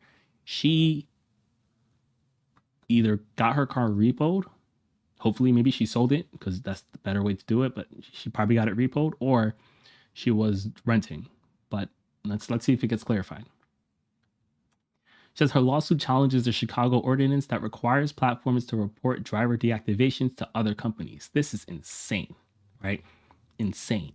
Corin said that this leads to arbitrary enforcement and denies drivers the opportunity to defend themselves, which is what she's demanding now. I'm getting upset. I'm always able to compartmentalize things, and I can understand how this law was created, right? I assume Uber and Lyft actually don't like this law, right? Because it lowers their driver base. I assume someone who is very pro consumer, I thought this was a good idea, and it's not inherently a bad idea. I don't. It's not unreasonable, right? You do something. There is a government entity that is able to communicate with people you like work with, like as far as it goes with like public transportation, and you get kicked off the platform. That's like if you're accused of something heinous, right? Like you actually did something that was really bad, like you violated a person, right? We're talking about touching them. I'm trying not to say the S word here or the R word here, but like if you did something that's legitimately bad, you should be kicked off all the platforms for that. However, this should either be temporary until you get your due process, right? Until there's some proof or whatever, or not even or. That's kind of it, right? Like I understand the need for a temporary suspension, but there needs to be some immediate digging and research into what happened. And without that, it feels unfair. So even going back to the case of the driver who lives where I live, she to this day, she doesn't know why. When I first got deactivated on Lyft, I didn't even know why. And if you're innocent, if you didn't do something and someone is just accusing you of doing something, you're not going to know why. You're not going to know which rider like accused you of whatever. You just won't. And it's unfair to be deactivated based off of that. But we have seen Uber and Lyft take steps to try and combat that. But this seems that's something that's only been like recent. The news of Uber and Lyft changing how they combat deactivations, I'm not even going to give them credit for it. The only reason they have to do that is because in New York, Letitia James is forcing them to do it. So they just applied that policy nationwide. So they don't even get credit for implementing this because they are forced to implement this. And this is how it should be in the beginning, right? But even with that being said, she was deactivated before that it came into effect. And it's like, I don't know. I guess we're gonna find out. We'll read some more. I want to see what she has done to this point. It says to be reinstated, possibly to be reimbursed on my livelihood. She said everything has changed for me now. That's it. That's crazy. I need more, right? Maybe I should try to reach out to her. Yes, that's what I'm gonna do. I'm gonna see if I can reach out to her. Um, Maybe I can interview her for you guys. That would be dope. That would be cool. That would be cool. I did pull up the actual, I don't even know what you would call this. Okay, I guess this is an advocacy group. They kind of put together a PDF, which I thought was cool. It says the road to nowhere: how Uber and Lyft's deactivation policies leave Chicago drivers stranded. We're not going to read the whole thing. I'm gonna see if I can quickly. We'll figure out the meat of it. Let me zoom in some more here. It's not going to do well. That's fine. It says every year without notice or meaningful recourse throughout the Uber and Lyft, through what Uber and Lyft call deactivation, essentially automated terminations or suspensions. Licensed rideshare corporations like Uber and Lyft are only required to report a narrow segment of deactivations to the city of Chicago that fall under 10 broad public safety categories. In 2022 alone, rideshare corporations including Uber and Lyft reported nearly 4,000 permanent deactivations to the city, which only represents a fraction of the total deactivations. Driver deactivations were up almost 87% from 2021, while the average number of active drivers was only up about 31%. So what they're saying is they are deactivating more drivers than they could put on the platform. For the drivers out there that aren't getting deactivated, it's good for you, but because of how arbitrarily you can get activated and because the rate of deactivations has increased so much, you should be worried too. This could affect you. The corporations reported that they did not reactivate a single driver from the list of nearly 4,000 reported to the city. That is wild. So out of all the people who have been reported, if any percentage of them were falsely reported, none of them have been reactivated. 0 of them have been reactivated, according to this PDF.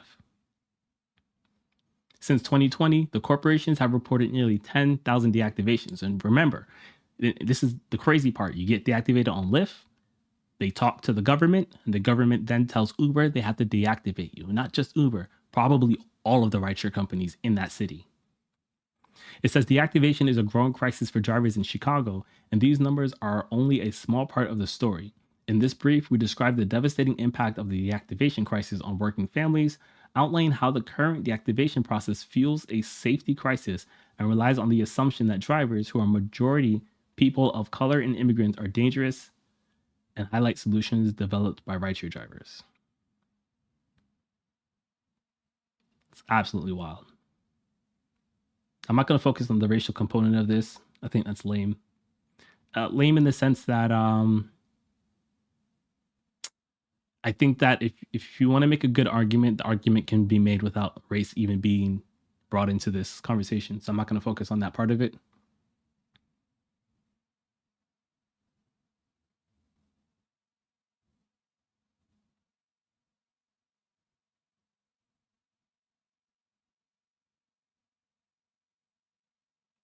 So it says the data suggests Uber and Lyft often deactivate and lock drivers out of the platform based on their automated verification processes.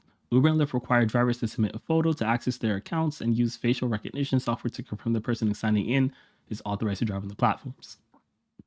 In 2022, 1,853 deactivations, or almost 47% of public safety deactivations, were listed under unauthorized TNP driver account sharing. Okay, if that system is accurate, that's cool. If that system can make even one mistake and that one person does not have a process for getting their account back, problematic for me.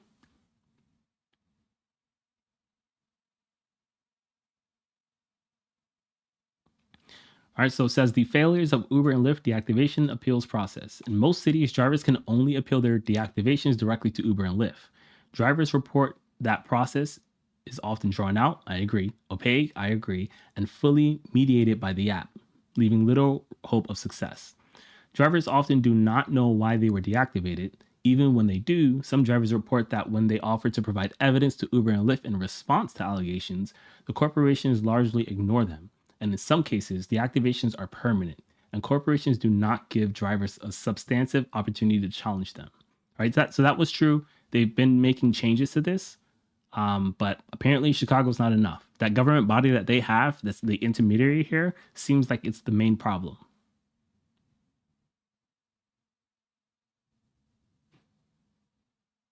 In Uber's recent civil rights audit, the corporation claims that a human is always involved in the review process for deactivations. Even if this is true, drivers do not have access to the decision maker, and corporations do not allow drivers to appeal them in real time. Problematic. Often, drivers never get to speak directly to a human at any point in the process. Furthermore, corporations do not offer drivers a fair process for appealing deactivations, as the company controls the process without oversight. It needs to be improved, it needs to be fixed. All right, so I like whoever put this little PDF together. Definitely want to save this to my computer. So Antonio says, yes, I'm saying when Trump gets into office, Miami is a perfect example. I do think Trump deporting people will have a positive impact on the demand for rideshare. All right, you know what? No. Let me back that up, because someone introduced a new perspective to me recently that kind of changed my mind on the whole Trump thing. So for those of you who don't know, the last video I made on the channel was actually breaking down how I think Trump will affect the presidency. I told you guys I'd make that video regardless of who won. If Harris won, I was going to make the same video. If Trump won, make the same video. And what I do with this video, what I did with this video is I focused on the policies, right? I'll say I'm not a fan of Trump. I don't like his personality. Very shady. Which politician isn't shady, you know? But there's levels to it. But I focused on what is he saying and what it would look like if what he said is true, right? So if Trump is saying they want to deport people, my focus wasn't to talk about if this is a good or bad thing from a racial perspective or nationality perspective.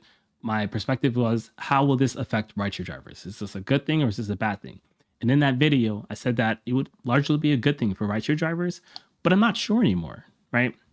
Depending on your market, yes, you might have some drivers that are on the platforms illegally, which is a safety concern, I'll admit. And they're also messing with the supply and demand, right? They're taking riders that people who are here legally should be taking, right? So I acknowledge that. But then someone made a very good point.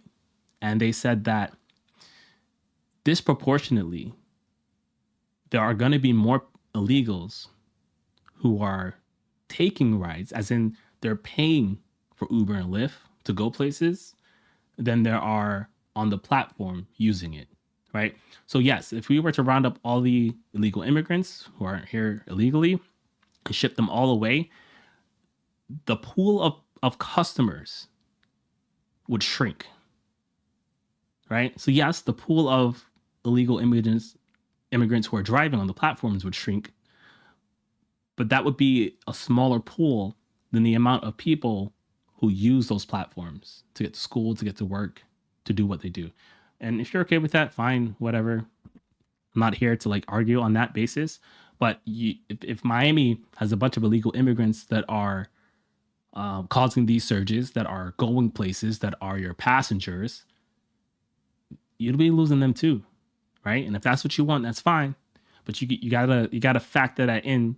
That here's what I'll say: when it comes to government, whether it's Democrats or whether it's Republicans, they make decisions that they think is the best decision, and sometimes they don't think enough about the ramifications of those decisions, right? And we're going to see that in some of the articles we're going to focus on later, where we know that Minneapolis, they just enacted a minimum wage for drivers, but we're learning that even though it looks good on paper, it's not resulting in what they thought it would, right? So you can enact well-meaning legislation, or what you think is well-meaning legislation, and it still have negative effects, right? And of course, I want whoever is the president to be successful. I want my life to not be significantly negatively impacted by what they do. But it's not always surface level. What you think will happen is not always what just happens on the surface. So think about that. So with me saying that, I'm curious now. Are you concerned? Not concerned is not the right word. Do you agree or disagree that the pool of customers that you would have in Miami would shrink if illegal immigrants were deported? And do you think that that pool is bigger than the amount of illegal immigrants doing Uber and Lyft? Right. So you let me know what you think about that. Lynn says, I'll come to Charleston and drive you around if that happens. Thanks. Oh man, that's funny. Okay.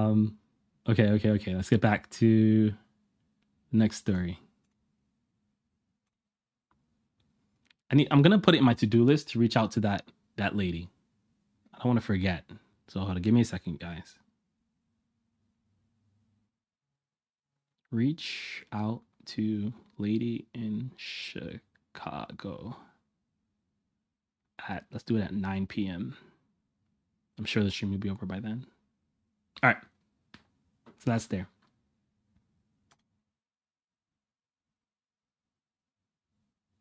Okay. So we touched about this a little bit. This is from November 11th, 2023.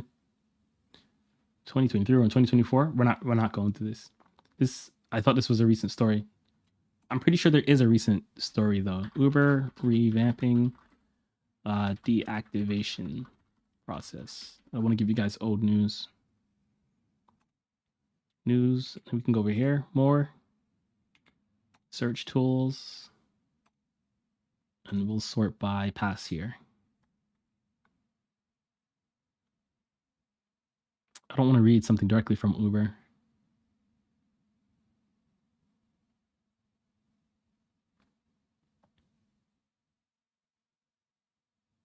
All right, we're going to read it from Uber just because I want to save on time here. So this is from Uber's newsroom. It says, this is from September 17th, 2024. Only on Uber, helping to make driving and delivering safer, fairer, and easier. I remember going through this video. I reacted to this video live. I want to focus on the part about deactivations. It says, over the years, we've made hundreds of improvements to the app and to keep drivers safe. Last November, we announced comprehensive changes to our deactivation policies to give drivers and couriers a louder voice in the process. Today, we announced some additional features. So they've been working on it. But so they announced something last year, and then this lady gets deactivated, and now they're announcing more features. So they're making progress in the correct direction, but I really want to see something happen for this lady.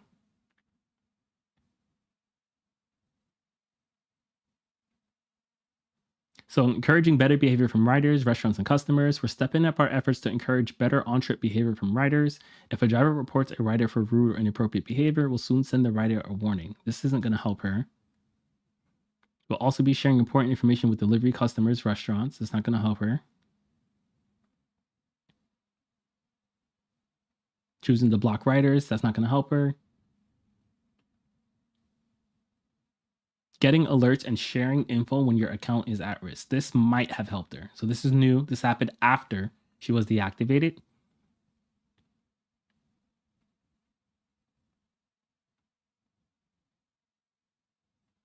says, we want to ensure that drivers and couriers are confident that their side of the story is being heard, particularly before a potential deactivation decision. Coming soon, drivers and couriers will be able to share additional information as soon as they see a safety report from a rider and before it affects their account. This might have helped her. So if what she says is true, this might have helped her.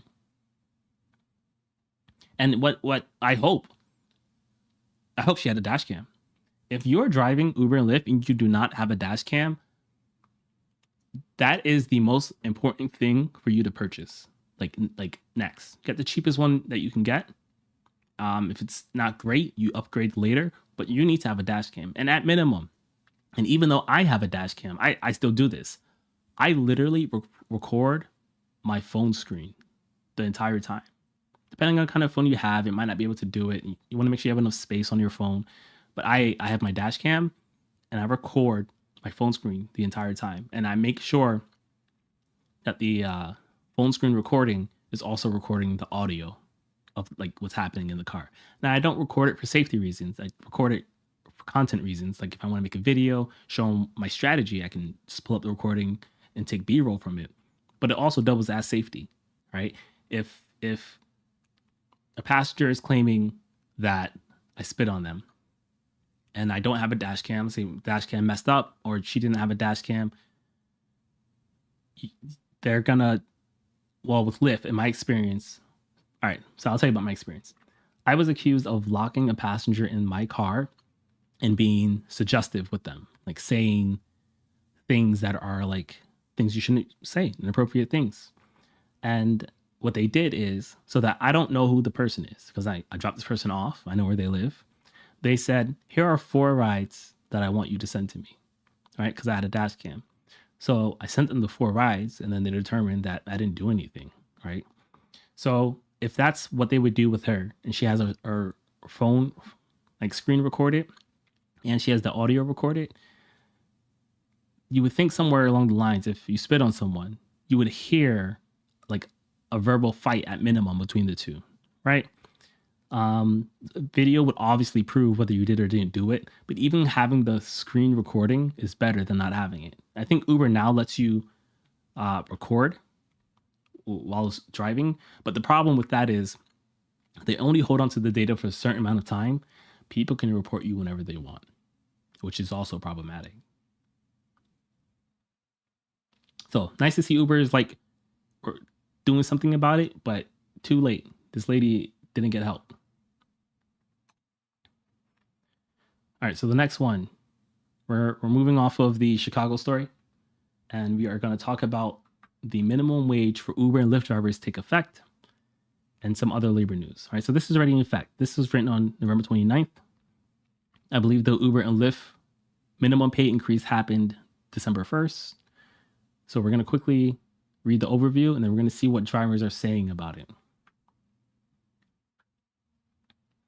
A new minimum wage for Uber and Lyft drivers in Minnesota takes effect on Sunday, the result of a hard-fought 2-year campaign to raise driver wages, insurance coverage, and protections from unfair discipline. When I first started my podcast about a year ago, I did so many stories on this, and I got beaten up by you guys because people think that because I think something is going to happen, that I want it to happen.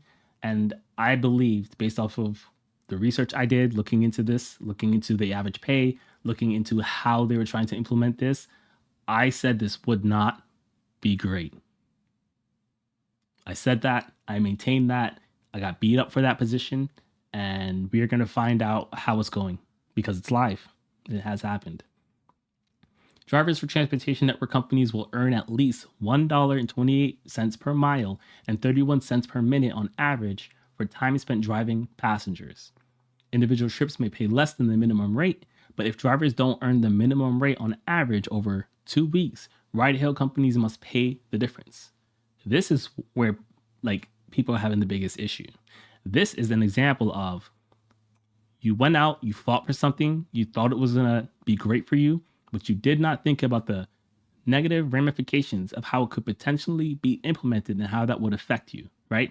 Whether that was a retaliatory move by the government or retaliatory move by Uber or Lyft, these are the things you have to think about when you're trying to enact change. You just have to, right? And if you don't, this is how you get screwed over. With that rate, the typical driver in the Twin Cities can expect to earn at least $34.58 per hour before they pay for gas and other expenses, a 14% increase over 2022 pay, according to the analysis by the Service Employment and International Union. What they have not said here, which I hope they touch in later in this article, this is based off of active time, as it should be, right? As it should be. I don't think Uber and Lyft drivers should be getting paid when they're not working. Like they're online, there are no rides. It's just the nature of the beast. Like if you want to be independent contracted, that's part of it. If you want to like get paid hourly, that's a different game, different set of rules. So I don't think people should be getting paid if they're not driving, right? Because then you could just sit in your car all day declining rides, being online, and getting paid for that. That's not okay. I don't think that's okay, right? You can disagree with me for sure. It says the law entitles drivers to at least $5 per trip, which is great. I think $5 minimum, sweet spot. 80% of any cancellation fee and additional pay if they have a wheelchair accessible vehicle. All of that's great. This is fantastic. I think this should be like nationwide minimum. This can be a little lower. Of course, the higher the better. 80% is kind of high, but I do think that the current cancellation fees are ridiculous. They're terrible.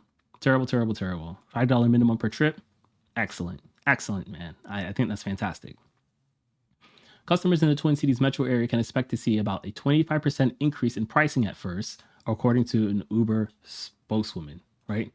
That feels evil, and it might very well be evil, but this is one of the things that I expected them to do when I talked about why I disagree with this, right?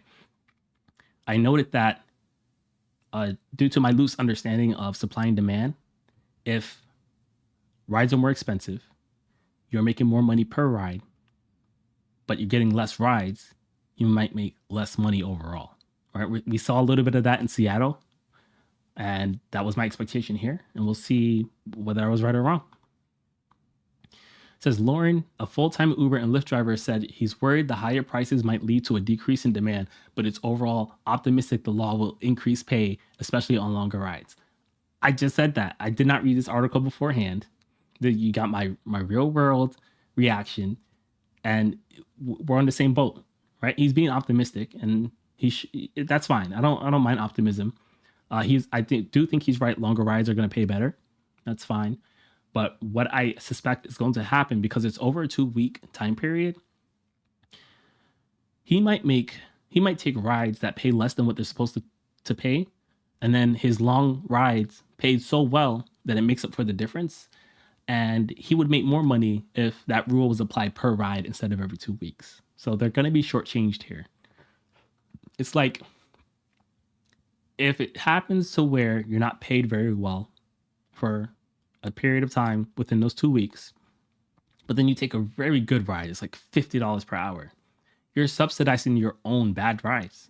Uber and Lyft can math it out to where they don't actually have to pay you anything, because they gave you some bad rides and they gave you some good rides. And that's a world of different from applying this rule on a per ride basis. The new law also gives drivers the right to appeal being fired or deactivated on a quick timeline. All right, so that was like introduced nationally for everyone. Expands insurance requirements for companies, which will take effect Jan 1st. I wonder what that entails. I don't know about that one. And requires companies to contract with a non-profit organization to provide culturally competent driver representation services, outreach, and education to the many East African and other immigrant drivers on the platform. This is cool, but that kind of feels like an overreach. Like they want Uber and Lyft to provide a nonprofit organization to train drivers or to give driver that feels a little weird. That feels a little weird. From the American in me says that feels a little weird, but that's going to be good for drivers. Uber and Lyft did not say which nonprofit they've decided to contract with to provide those services. Okay, so that's something we need to watch out for as we move forward with this. The law seems to be written with one organization in mind, the Minnesota Uber and Lyft Drivers Association. They call themselves MOLDA. I'm not a fan. I am not a fan of this group, and there are some things that have been happening within this group, like some infighting. Some people are being accused of like taking money that's not theirs, and they used bad information to come up with what they wanted, and they kind of bullied their way to what's happening now. And I think that they were well-meaning, but they not well understanding. The group was at the forefront of the grassroots campaign for minimum wages for ride-hail drivers, and lucrative contracts with Uber and Lyft promised to be a valuable reward for years of activism. The group's president, Eid Ali, I believe he's the one that's like being accused of like taking money. Don't know how true it is, but let's bring it up. Eid Ali Molda. Would this be embezzlement? That feels like Hold on. Let's do Minnesota.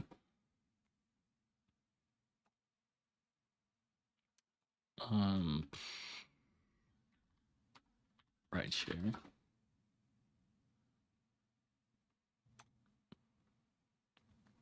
All right, so it says Minnesota Uber and Lyft drivers accuse advocacy organization of fraud in lawsuit. All right, so not embezzlement, fraud. Again, this is just an accusation. Don't know if it's true. We'll see what happens. The organization that led the 2-year long campaign to win minimum wages and labor protections for Uber and Lyft drivers now faces a lawsuit brought by drivers alleging fraud and deceptive trade practices. The 6 drivers bringing the lawsuit allege Minnesota Uber and Lyft Drivers Association President Eid Ali set up other organizations with similar names to funnel money to himself. Big claim. They also accused Ali of fraud for soliciting membership payments through Moldo's website long after Ali changed the bylaws to say the group doesn't have members. The drivers, 4 of whom say they're on the Moldo board, and 2 of who say they're dues paying members, filed the lawsuit on Friday in Hepburn County District Court after trying to unsuccessfully for months to get Ali to share documents with them, including the organization's financial records, bylaws, and meeting minutes. We want this organization back in the hands of drivers. Farlan Badil, a dues-paying member of Molda and plaintiff in the lawsuit of the reformer. Drivers have the right to have an organization that has proper governance. Ali and his attorney, Stephen Cooper, did not respond to calls seeking comment. Badell, who said he paid $100 to join Molda, says he and the other drivers don't have any sense of the organization's finances and were often confused by who was actually in charge of the nonprofit and its finances beside Ali. I think it's fine to charge people to be part of this, right? Because people are taking time out of their day that it could be spent driving, fighting for you in the court system, doing meetings and things like that. So I do think dues are fine. I don't know what the structure are. I don't know how like open they're supposed to be with their finances, but it sounds like they are supposed to be, and maybe they're not. So we'll see.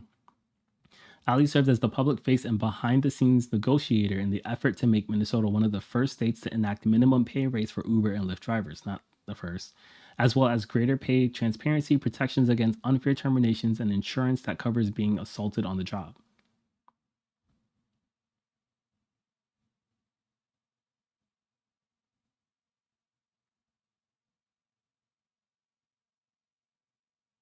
So I'll pay attention to that. Let me put that on my notes. I want to look a little deeper into this, see where that lawsuit is. I want to find the actual lawsuit, see what it says.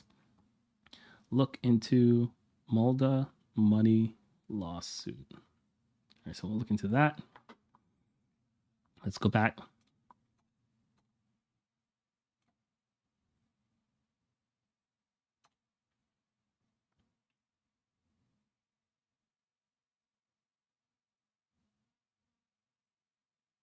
So we're done with this one. I need to sign into my New York Times.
Hmm.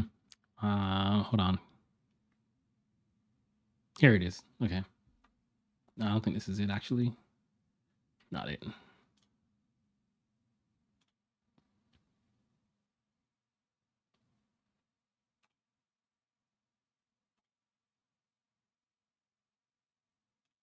All right, here it is. Here we go. So this is how drivers, their interpretation of what's been happening. This came out on December 4th. It is the 19th. I don't really think that's enough time to determine if the pay is better or worse, but let's see what they're saying. Rideshare drivers say they're still waiting for a pay bump after new Minnesota laws go into effect. Many say the new law, which averages earnings over a 14-day period, penalizes drivers who take shorter, more lucrative rides. That would be me. I don't understand how, but that would be me. Twin City rideshare drivers spent close to 2 years lobbying first Minneapolis, then the state to establish minimum pay rates for the industry. Those new rates went into effect on December 1st, but some drivers say they have yet to see any difference in their take-home pay. A state bill signed into law in May gave drivers a pay floor of $1.28 a mile and 31 cents per minute. Before that, Uber and Lyft set pay rates based on market conditions.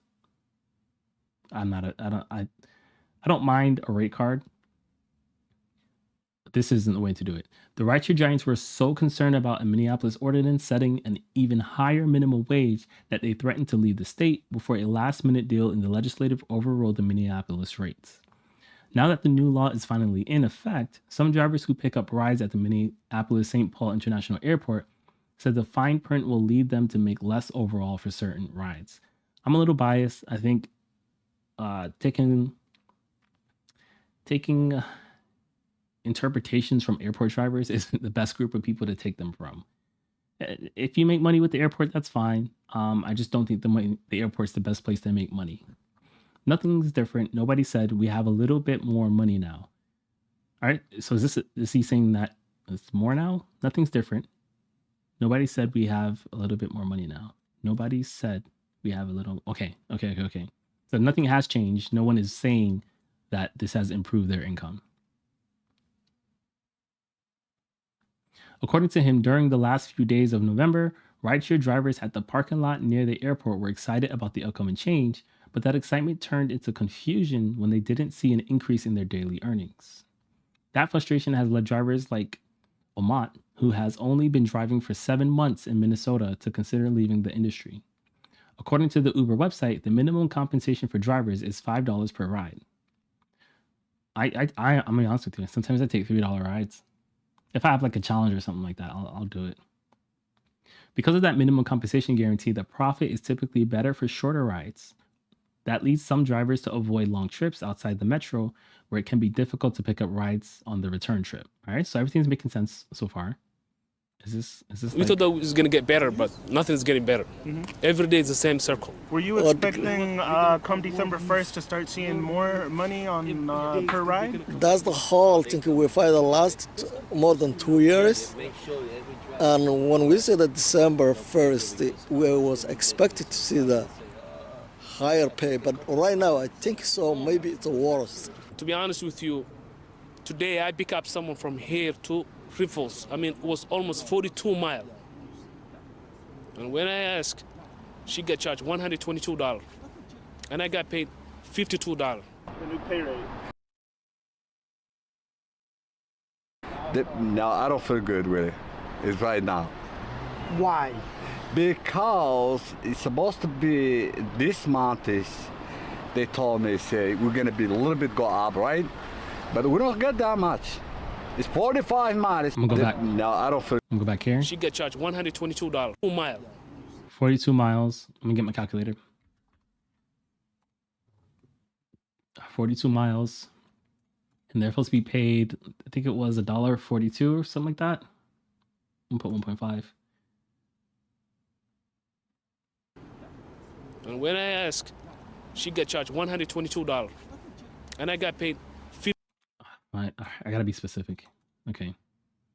I want to make sure I'm doing this right. New mini pay rate for drivers. This is not.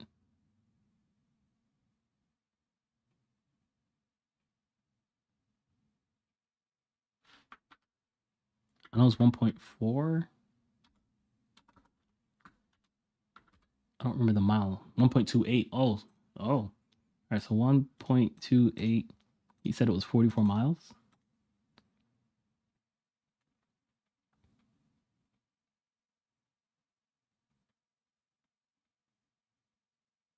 $52. She get charged $122. And when I ask, she got, I mean, it was almost 42 miles. All right, so it's 42 miles. All right, so 1.28 times 42 miles. That's not including the time.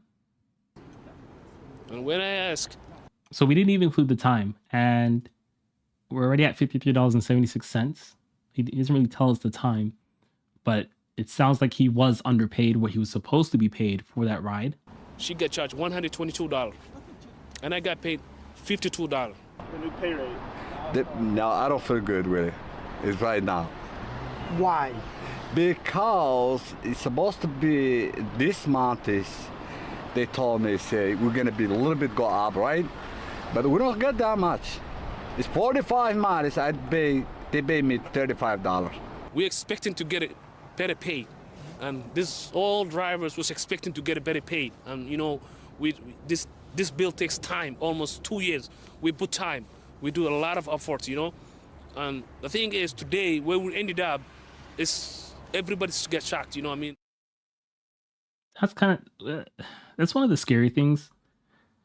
You know, I met with the advocacy group here in Charleston, and I told them I'm not sure I'm on board for supporting anything, because my major concern is you can do well-meaning things, you can introduce well-meaning legislation, but the blowbacks can be so severe without like knowing. Like I feel for that driver. He said, you know, we've been doing this for 2 years and the results are not resulting, you know? And I feel it for him. I feel the pain in his voice to fight so hard for something for so long, to be so excited about it when it's done. You think you've won, to realize nothing has changed. And I feel bad. I do. I really do. Back to the article, it says I have to pay gas and recently almost $700 on winter tires, he said. Some of the frustrated drivers have reached out to Uber and Lyft with questions since the new law went into effect. Uber directed them to a blog post explaining how the new rates are paid. Yikes. Let's see. I want to see what that blog post is. Uber blog post, mini drivers, new rate.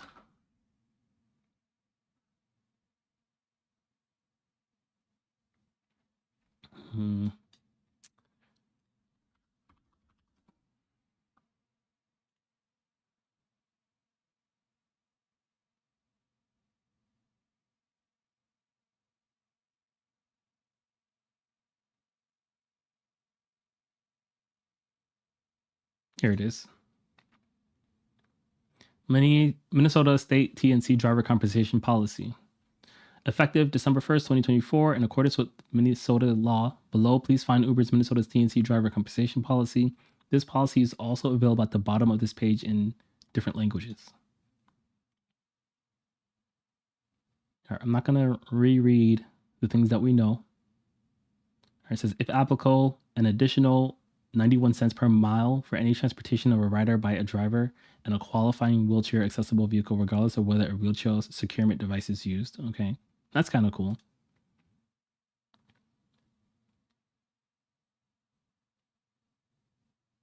It says the minimum compensation required under Minnesota law must be paid over a reasonable earnings period, not to exceed 14 calendar days. So I guess they just picked the max.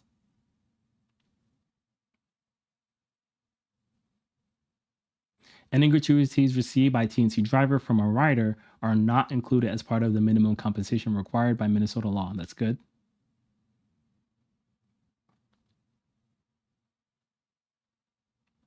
It says, for example, if a driver completes 3 trips in a bi-weekly period listed below, trip 1 is 5 miles, 15 minutes, trip 2 is 7 miles, 20 minutes, trip 3 is 9 miles, 28 minutes, and it says the total is 21 miles and 63 minutes. the driver will receive a minimum compensation of no less than $1.28 per mile times 21 total miles plus the 31 cents minute times 63 total minutes, which equals $46.41 plus any gratuities.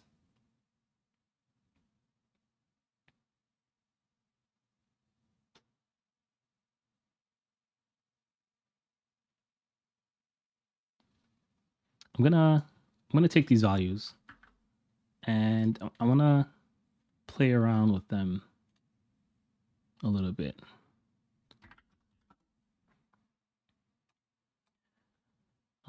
If I get paid $1.28, is that it? Yep, $1.28 per mile and 31 cents per minute.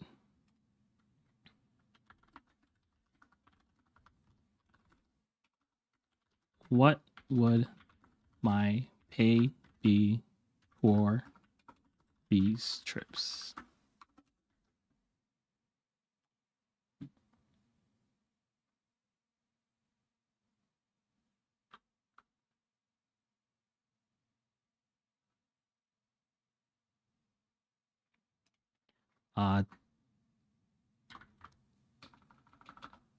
Show me before the sum.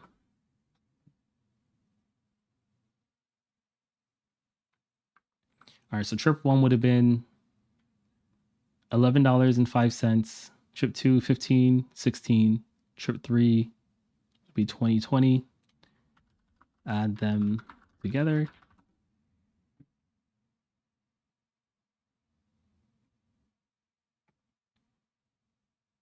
So 46.41. 46.40. No, I'm missing something. What am I missing here?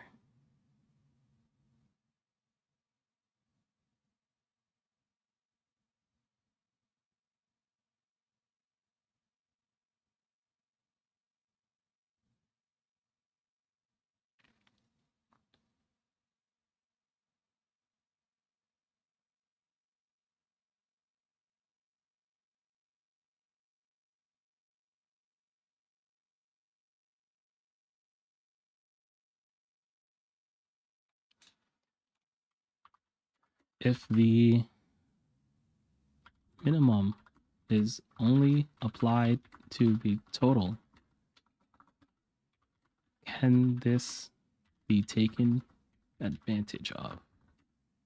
If a driver takes a ride below the min and another ride above.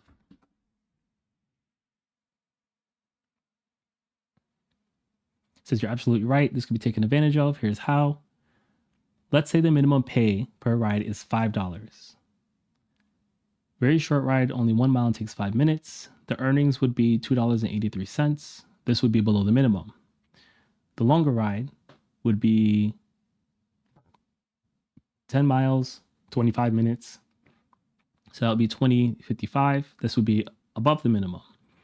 So individually, trip one wouldn't meet the minimum pay. However, if the minimum pay is only applied to the total earnings, then the driver would still get paid. Total earnings would be $2.83 plus $20.55 for a total of $23.38. Since the $23.38 is above the minimum, the driver gets paid the full amount. The minimum shouldn't be the $5. The minimum should be 1.28 per mile. Well, I guess yeah. Okay, I see. No, so it's actually right. So they're probably paying underneath that minimum as long as the minimum, they'll reimburse if the minimum for the total isn't applied to later.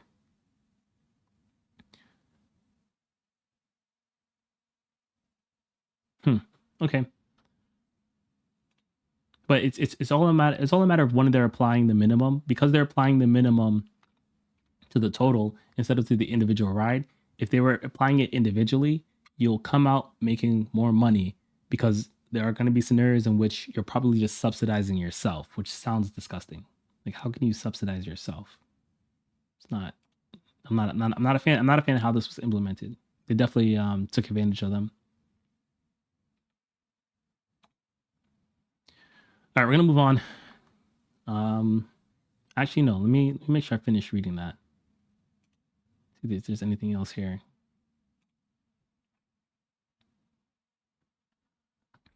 It says the confusion stemmed from drivers thinking that they get the rate per ride. Instead, both Uber and Lyft have said the minimum compensation required under Minnesota law would be paid out after adding up the minutes and miles driven during a 14-day window.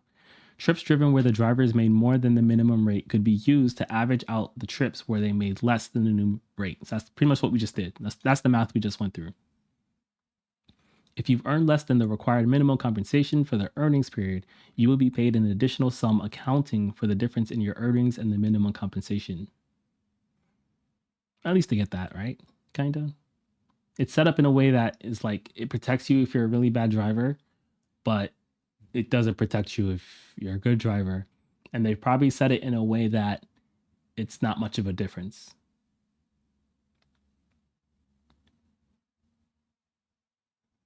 Salman, one of the drivers who called Uber on Monday, said drivers are concerned that there is now a public perception that the new law gave them a pay increase when drivers aren't seeing that increase, especially if they increase the prices for the passengers. So it looks like they use this as, hey, we're going to increase the prices for the passengers, even though nothing's really changed to how much you're making. That's insane. In the months leading up to the law's enactment, several smaller rideshare companies, including MyWheels, Rides, Hitch, and Move, entered the market hoping to pick up market share if Uber and Lyft left the state. Many promised better pay rates for drivers, but Salman said he's only driven for Uber and Lyft, which still dominates the market. I'd be interested in seeing how drivers are doing on the other platforms, if they're on the other platforms.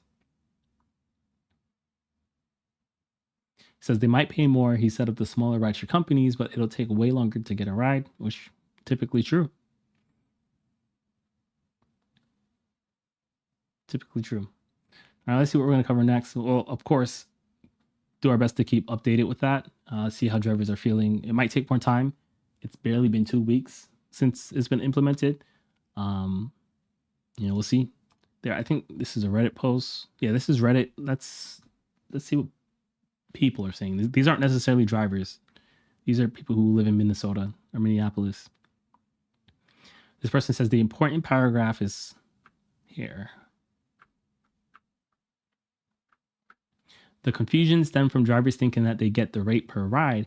Instead, both Uber and Lyft have said the minimum compensation required under Minnesota law would be paid out after adding up the minutes and miles driven during the 14-day window. See what they say about that. Back. Someone says the law has been in effect for 4 days, hasn't changed anything. Time to scrap it, I guess. He's being facetious, pretty much just saying, give it some more time, and we'll see. It is slow season too, so maybe during busy season they'll make more money, or maybe during slow season they'll be protected from not making enough money. Still don't understand how people think they can make a living on Lyft and Uber nowadays. It's a side gig at best. Am I wrong for not caring? There's plenty of other jobs paying the same or better that are hiring. I don't understand the inner workings of how the system works or how the laws was supposed to help, but I suspect the companies worked it to their monetary advantage somehow. The top will skim any cream they can. I agree. But and like when you're pushing Uber and Lyft, you have to think about it's chess, right? It's chess, and it's looking like Uber and Lyft came out on top. You got to be able to see like how this could be operated or implemented in a way that hurts you, right? And it's one thing if you're the first, but they're not the first. We've seen New York do this. They're having their issues. We've seen Seattle do this. I'm not seeing a lot of information out of there other than it takes longer to get a ride, but the rides pay pretty well. But they seem to be pretty happy with it. There's other markets that had this where you have to look at it and say, okay, we need to protect ourselves from this happening. Someone says, I wonder if demand will go down. And so even though the dollars per ride will go up, the rides per hour will go down and everything will stay the same. We'll see. So you might drive, put less mileage on your car. That could be cool. That could be fine. All right, let's move on from this. Well, of course, as news comes out regarding that, We'll dive back in and look at it.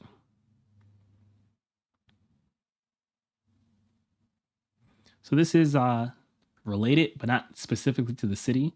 I think this is a sentiment that all drivers are probably feeling. And it says Uber and Lyft drivers say they're earning less, so some are starting their own ride services. Brian started driving for Uber in California in 2013. At the time, it paid enough for his full-time job. Since then, working for the ride-hailing app has become less profitable, he said. But Uber and its rival Lyft still play an important role in his work to recruit customers for his black car service. I get a lot of people that I pick up randomly on Uber asking me, "Hey, do you do private rides?" Brian said in an interview with Business Insider. And I say yes, and I give them my business card, and if they want to book me, I'm happy to give them a price quote. Brian is one of 4 drivers who told Business Insider about starting his own business, offering rides outside Uber and Lyft. He and the other drivers interviewed for this story asked that Business Insider not use their full names for fear of being deactivated by Uber and Lyft. Business Insider has identified their identity and work for the apps. All 4 have had a similar experience. Driving exclusively for Uber and Lyft used to pay well, they said, but over the past few years, ride-hailing drivers' earnings have fallen to as little as $3 a ride. It's the truth. They say their businesses offers customers more reliable, higher quality rides that they can often find on the apps and sometimes for less money. I hope to get into this, but I'm just going to say it from now. If you're going to do this, make sure you do it correctly. Make sure you follow the laws. Make sure you have the proper insurance. There are people out there who are willing to risk it. I'm not. And I'm so close to achieving a major financial milestone of being debt free.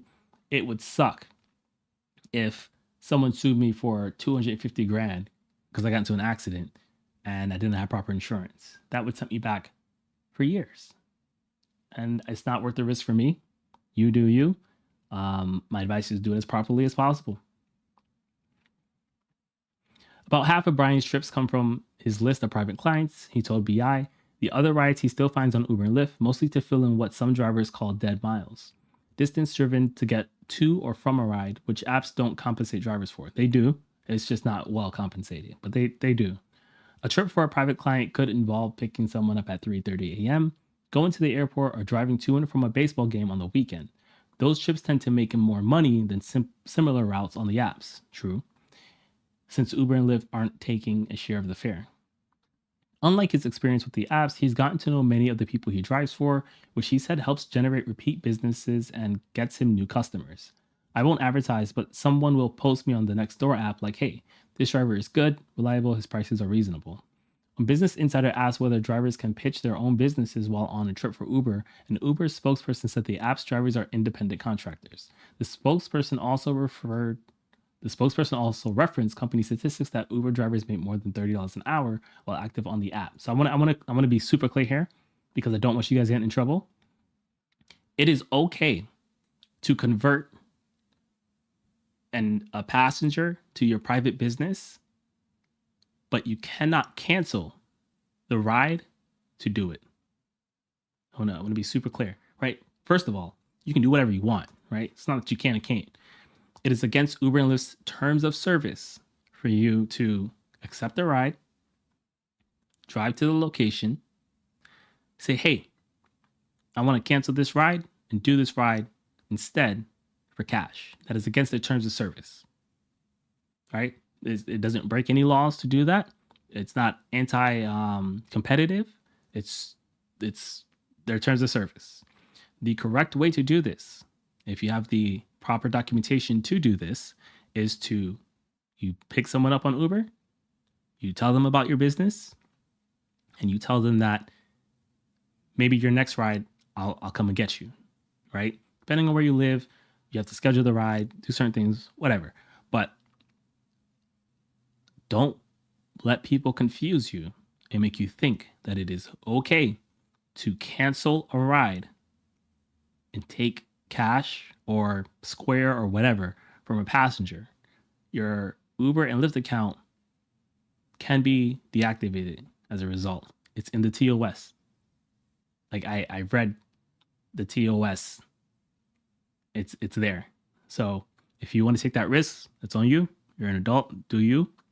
But understand the difference and how you can do this and not get in trouble.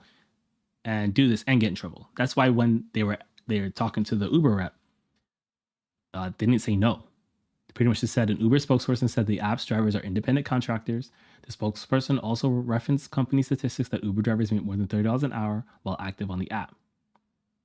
A Lyft spokesperson referenced the company's terms of service, which states that the drivers can have other employment, including but not limited to providing services similar to the rideshare services to other companies, right? So they're very specific in how they word it because they don't want to say, yeah, that's fine. They'll lose business. But in their terms of service, it says, let's see, you will not, while providing the rideshare services, operate as a public or common carrier or taxi service, accept street hails, charge for rides except as expressly provided in this agreement, demand that a rider pay in cash, or use a credit card reader such as Square Reader to accept payment or engage in any other activity in a manner that is inconsistent with your obligations under the agreement, right? So if you're going to convert a passenger to your private pool, it needs to be after that ride, right? You can do it during that ride, of course, but you're not allowed to cancel that ride and then demand cash or payment. It's right there.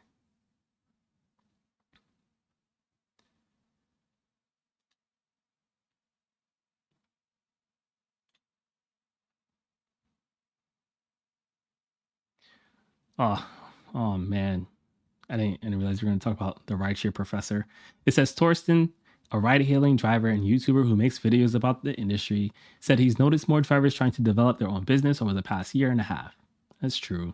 He offers an online course for drivers looking to make the change, with advice ranging from pitching Uber and Lyft riders on their services to navigating commercial insurance. I'm not a fan of this guy, but unlike a couple of the other YouTubers out there, he does teach people to do this properly. He understands the value of doing it properly. And I respect him for that. Not a fan of him, but I respect him for it. I haven't checked out his course, but if you're going to learn from someone, I think he's a good person to learn it from. Riders are often looking for a better deal. He said that he often prices his rides for private clients below the going rate for a similar trip on Uber. Prices for various app-based services such as Uber and Airbnb have increased over the past few years as the so-called millennial lifestyle subsidy has dwindled. The rider and the driver are pretty much experiencing the same story. Offering private rides has its costs. Drivers have to buy their own commercial insurance and develop their list of clients. Many drivers who start their own business also drive high-end vehicles such as luxury sedans and SUVs, which can involve a higher monthly auto loan or lease payment.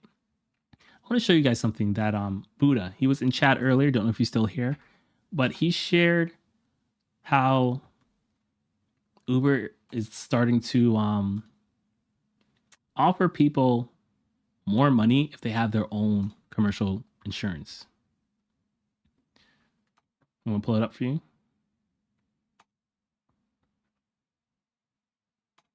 And so here it is. And go check him out. I believe he has his own YouTube channel that he just started. He's also over on X. I'll show you his handle in a second. It says you would have earned $42,317 extra based on your trips in the last 12 months. Uber is introducing a new $1 commercial supplement for every mile with a passenger in the car for Los Angeles drivers who obtain a commercial permit and pay for their own commercial insurance. So of course, you'll need to weigh in if this is worth it for you. If you drive enough for commercial insurance, first you got to go out and get a quote for commercial insurance. But off the top of my mind, I would pay $800 per month for commercial insurance to have this. All right. If you drive more than 800 miles in a month, you'll make your money back.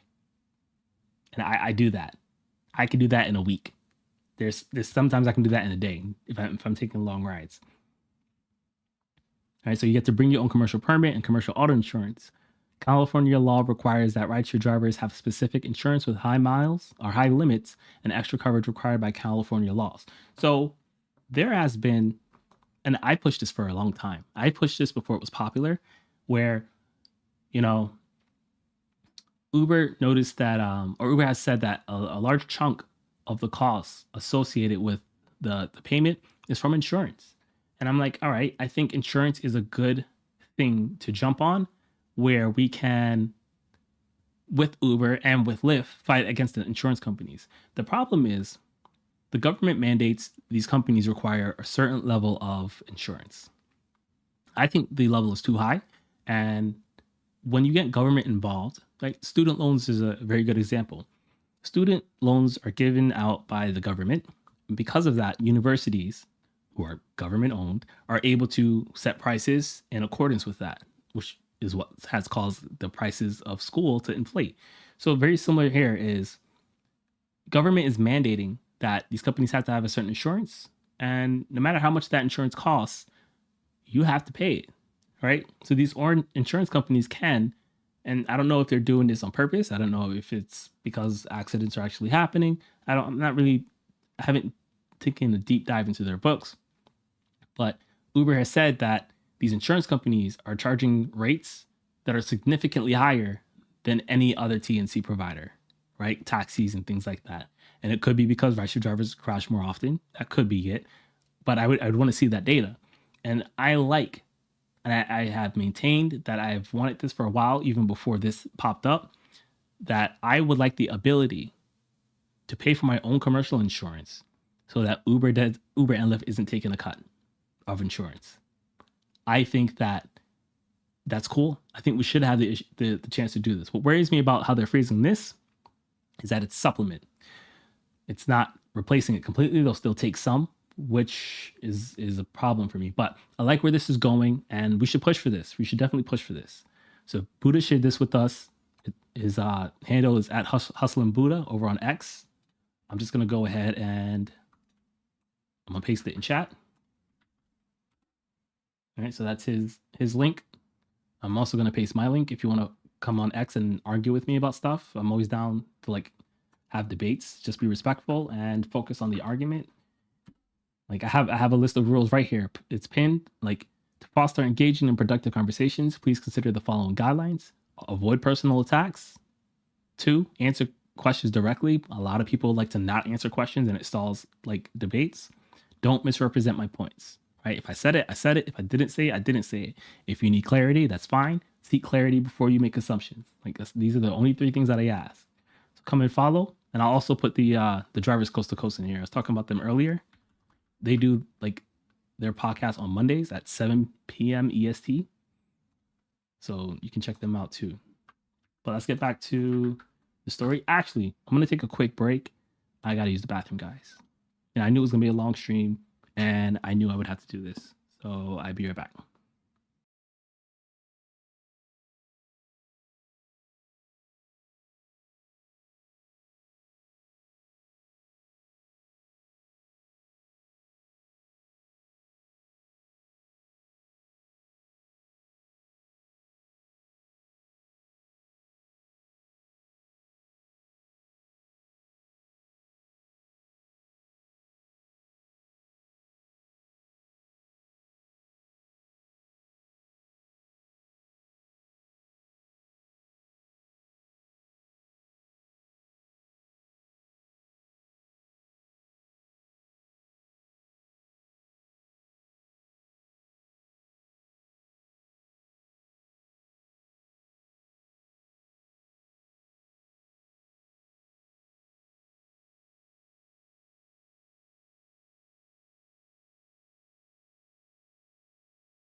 I have returned. All right, let's see where we at.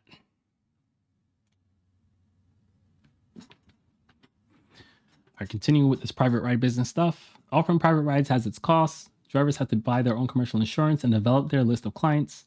Many drivers who start their own business also drive high-end vehicles such as luxury sedans and SUVs, which can involve a higher monthly auto loan or lease.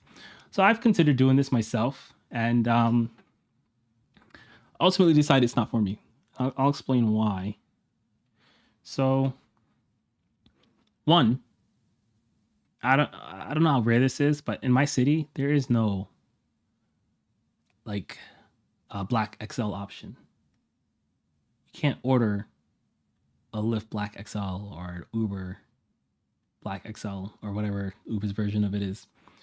So one, I'm limited to I wouldn't even be able to do the luxury type. I'd have to use my own car.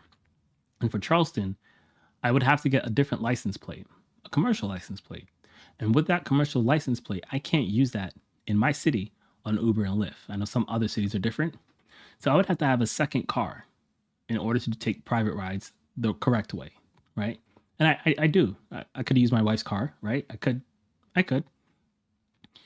But in order for me, like if I'm out and I'm doing Uber and Lyft, and one of my clients say they need a ride somewhere, I'd have to go home, switch the cars, and take them. I don't think that's worth it. And most of my private clients would be airport trips, and even if I price myself $10 like better than Uber and Lyft, I still don't think it would justify all the effort that would have to go into it, in addition to the commercial insurance and client building, right? My time with rideshare is going to decrease. Once I'm out of debt, I'm going to go from being a full-time rideshare driver to being a weekend warrior, a part-time driver. And so I don't see the purpose of investing into a new car when I already have one. That's just going to set me back from being debt-free. My goal isn't to be a long-term rideshare driver. My goal is to use rideshare as a stepping stone into something else. And when I'm debt-free, because my bills will be so low, I won't have to make a lot of money.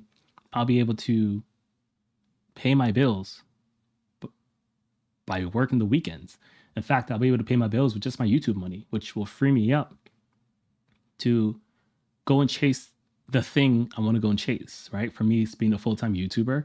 I also want to get my pilot's license. I might go and do EMT, not for the money, because that's something that interests me. So I feel like doing private rides in the way I would have to do it legally in my city would be a setback towards my other goals, when my goal is to not be a driver.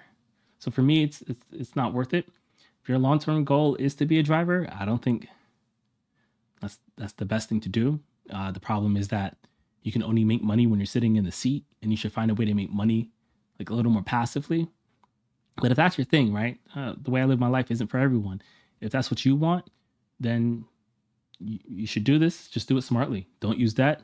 Save up for it. Don't go and buy it brand new. Buy it used. You know, like there's smart ways to do it. Even if I don't agree that you should do it, there's still smart ways to do it. Phil, an Uber driver in Ontario, Canada. Actually, I think you guys heard enough, right? You guys understand enough of what's going on with this article. Yeah.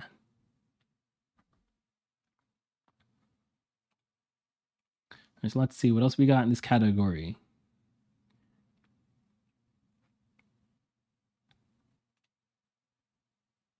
So this one is some Massachusetts news. They too have a minimum pay, and it's I need to do some more research into them. When theirs went into effect, it was in my own world, just taking rides. This one's titled "Ride-hailing drivers in Mass moving to unionize under new law." So this is from December 4th, a couple weeks ago, 1 or 2 weeks. Let me zoom in here for you guys.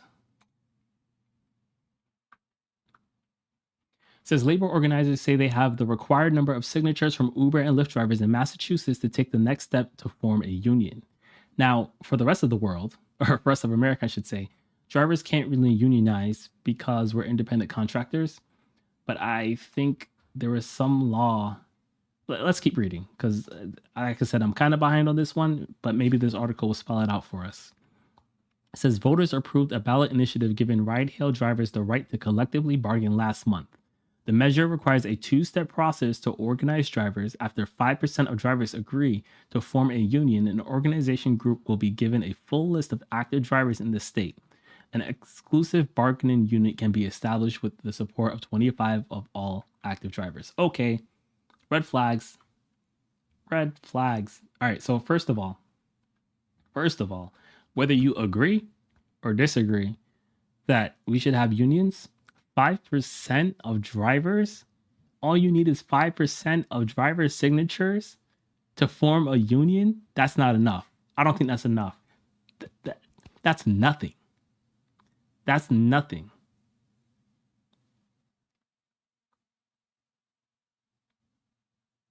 I want to say so much, but I just don't understand. I don't know enough about this yet, so we're gonna keep reading. But for sure, by the time we're done with this, I'm sure I'll have my opinion. So again, I'm gonna read that again. After 5% of drivers agree to form a union, an organization group will be given a full list of active drivers in the state. Man. An exclusive bargaining unit can be established within the support of 25% of all active drivers. That's higher. I don't really understand. An exclusive bargaining unit can be established. What is a bargaining unit? I need to understand the difference between forming a union and a bargaining union. What is the difference between forming a union and a bargaining unit? A union is the organization formed by employees that collectively represent their interests in negotiations with an employer, while a bargaining unit is the specific group of employees within a workplace that are represented by the union and collectively bargained for as a single entity. Still not fully grasping the difference here.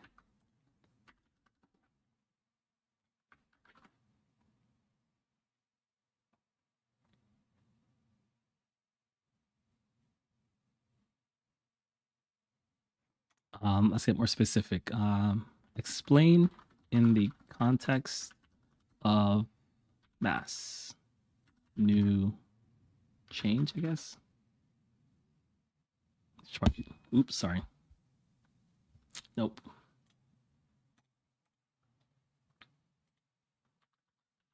I don't know how to spell that.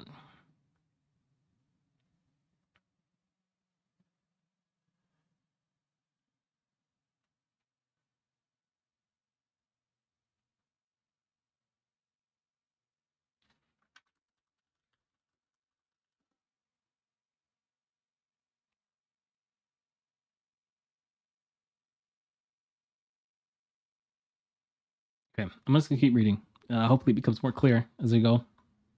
On Wednesday, Roxana Rivera, assistant to the president of the Local 32BJ, an affiliate of the Service Employee International Union, said the organization believes it has the necessary signatures to start the process. Which one? Rivera said that the acquired signatures would be presented to the Employment Relations Board to review once the law goes into effect January 3rd. Okay, so apparently there's a law that allows them to unionize, and they believe they already have the signatures, and once the law goes into effect, they'll submit the signatures. We don't want any delay, Rivera said. We look forward to working with them to implement it as quickly as possible. Rivera said once formed, the collective bargaining unit will be called App Drivers Union. Collective bargaining unit would call App Drivers Union. Okay. She said the union is a joint collaboration between her group and a local chapter of the International Association of Machinists and Aerospace Workers, also known as the Machinists. I don't like this. I don't like this because unions could fight for different things, and it's very possible that what the app workers need might conflict with what the machinists want and vice versa. And so I am not a fan of this. That just from a union perspective, that doesn't sound great. Ride-hailing drivers are considered independent contractors, and federal labor laws that protect employees' rights to form unions do not apply to them, right? I understand that. The passage of the ballot measure made Massachusetts the first state to grant ride-hailing drivers the ability to collectively bargain over working conditions. Okay, So I was right in my assessment that a new law went into effect and they're submitting their um, signatures once it goes into effect on January 3rd. So we'll revisit this. In the summer, a $175 million settlement established a $32.50 minimum wage and earned sick pay. The settlement did not change their employment classifications. I do have a friend. He's another host of the Drivers Coast to Coast, and he sometimes posts screenshots and anecdotal evidence of how things have changed since they have this new minimum pay. And he's noted that there's been a lot less surges and things of that nature. But I need a more I need to be studied more. I can't rely on individual anecdotal evidence. But I also don't doubt him. You know, I'll have to do some research into what other drivers in his area are saying. It says Uber spokesperson Katie signaled Wednesday that the company will seek some changes to the new law, saying she was concerned with the threshold to form a union. The 5%. I think, right, if you think this new law and this union is great for rideshare drivers, that's fine. But come on, 5%, that's nothing. Everyone's going to become a union. Everyone. We expect to work with the legislature on needed adjustments to the law, and once it becomes effective next year, with the Employee Relations Board on a robust rulemaking process. Again, drivers strongly supported our agreement with the Attorney General over the summer, so we have no doubt that if drivers choose to organize, they will hold the benefit they have already won central to any negotiations, and maintaining their flexibility will remain the top priority. Like, again, sounds great on paper.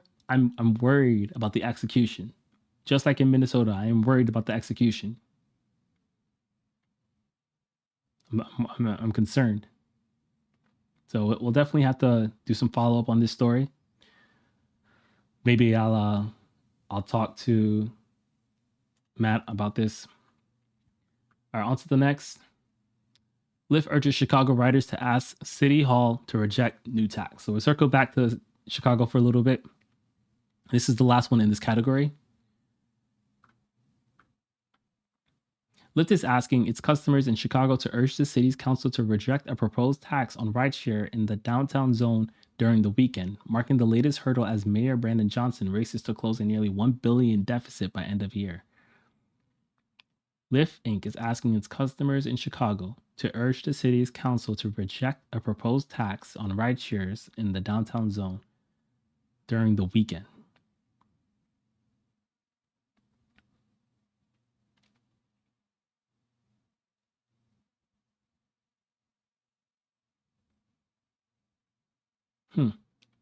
As a proposed ordinance seeks to raise as much as $15 million a year by slightly expanding Chicago's downtown zone and extending a surcharge currently levied on rideshare services during the weekdays through weekends, Alderman Daniel LaSpata introduced the ordinance this month as a way to reel in more revenue from recreation and tourism dollars as the city council searches for ways to close a $982 million deficit.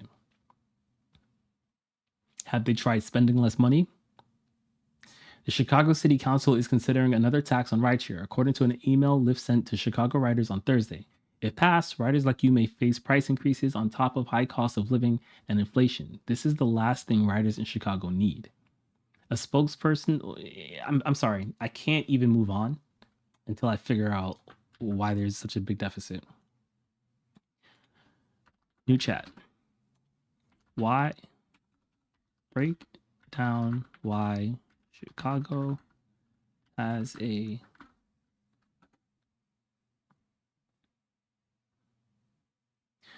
it says Chicago's billion-dollar deficit for 2025 is a complex issue with roots in a variety of factors. Here's a breakdown of the key contributors. Structural imbalances, pension obligations. A major driver in the city's enormous pension debt, for years, Chicago underfunded its pension system for city workers, leading to a massive shortfall that now requires significant contributions. Rising personal costs. Beyond pensions, the cost of salaries and benefits for city employees continue to rise. This includes police and fire departments, which make up a significant portion of the city's workforce. Okay, I can get behind that part. Debt burden. Chicago carries a heavy debt load from borrowing for infrastructure projects and other expenses. Servicing this debt consumes a significant chunk of the city's budget. Now, I'm gonna just say, I'm anti-debt in my personal life. I want you to be anti-debt too. And here's a clear example of how using debt at the city level is hurting the city. Like, there are cities out there that don't have debt, that operate on a surplus. I feel like one law that we should pass, that should just be common sense, is government bodies cannot go into debt. Like, I don't feel like that's controversial. From the federal government to the city municipalities, we should stop going into debt. I don't understand.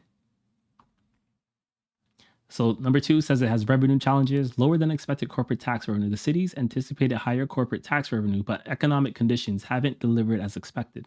This shortfall contributes to the deficit.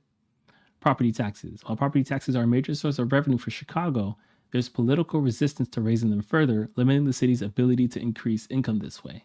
Yeah, because the first thing you do is to decrease your spending. I think that's fine. I'm not against increasing taxes. I'm just against increasing taxes when you're not doing anything to cut your spending, or you're using debt.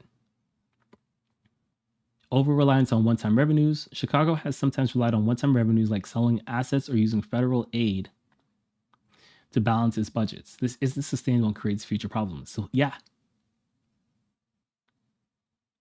So as it stands, with the exception of the police and firefighters, like I'm not supporting. I don't think this will affect drivers. It might encourage people not to take rideshare more, depending on how much taxes like increase the prices. But no, they should vote no for this. Figure it out some other way.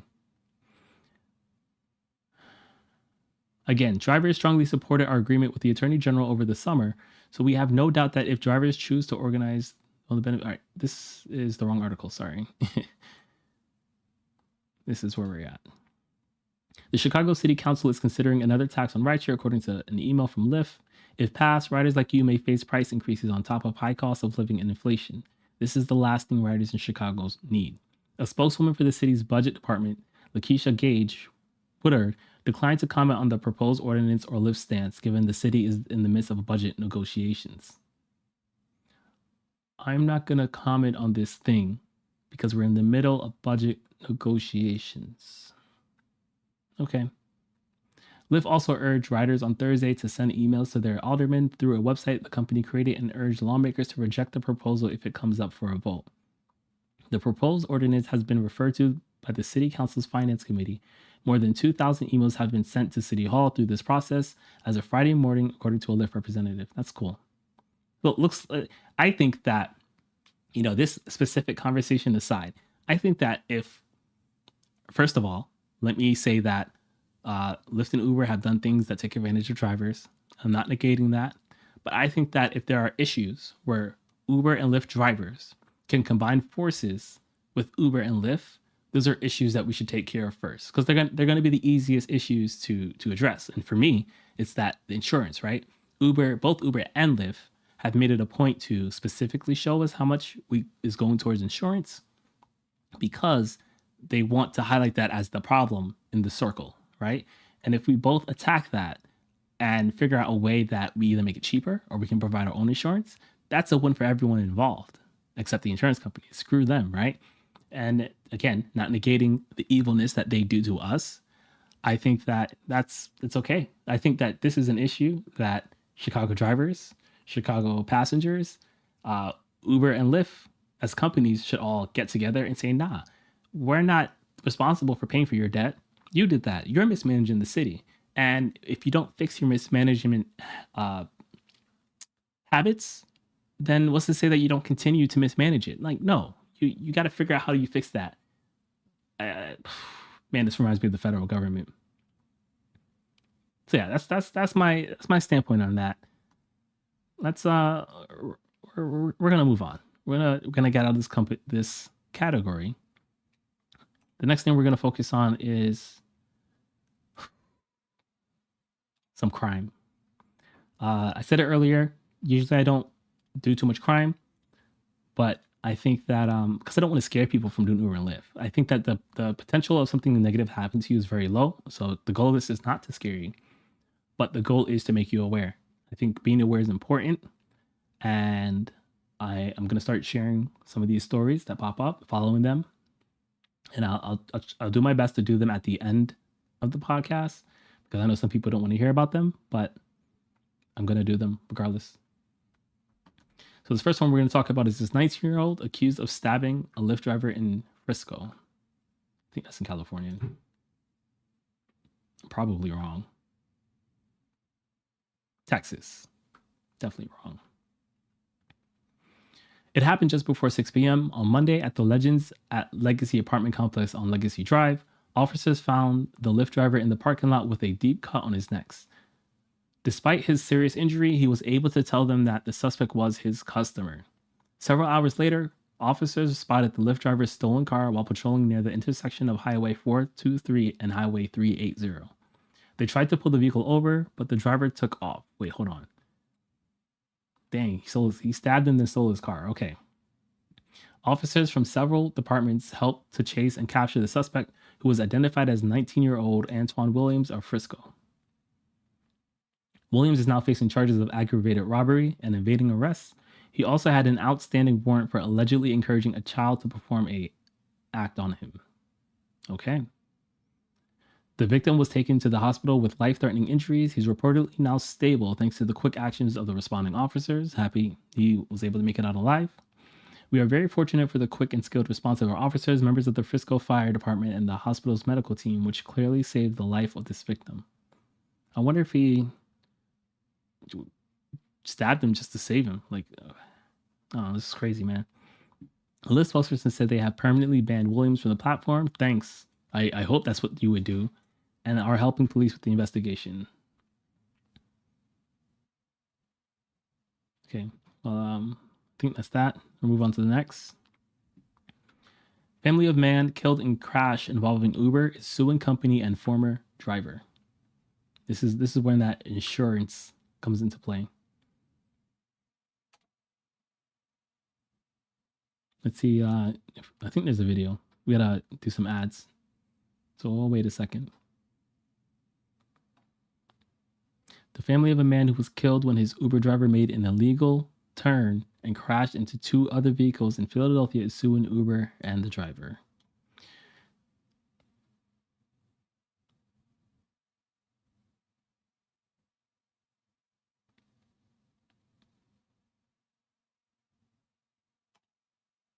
Oops. Come on. Deadly crash is now suing Uber and the driver who was behind the wheel. Stephen Moultrie died in August after the crash on Kelly Drive. Police say his Uber driver made an illegal left turn when they were hit by another car. In their lawsuit, Moultrie's family accuses Uber of fraudulently marketing itself as a safer alternative to other types of transportation. It That's to me, it's a little bit of a stretch, but go ahead, get paid, do your thing. Also blames Uber for inadequately monitoring its drivers. NBC 10 reached out to Uber for a response. The company. I'm not quite sure what kind of monitoring will change this. Definitely it's the driver's fault. Definitely should be sued. Definitely did something illegal that he shouldn't have done.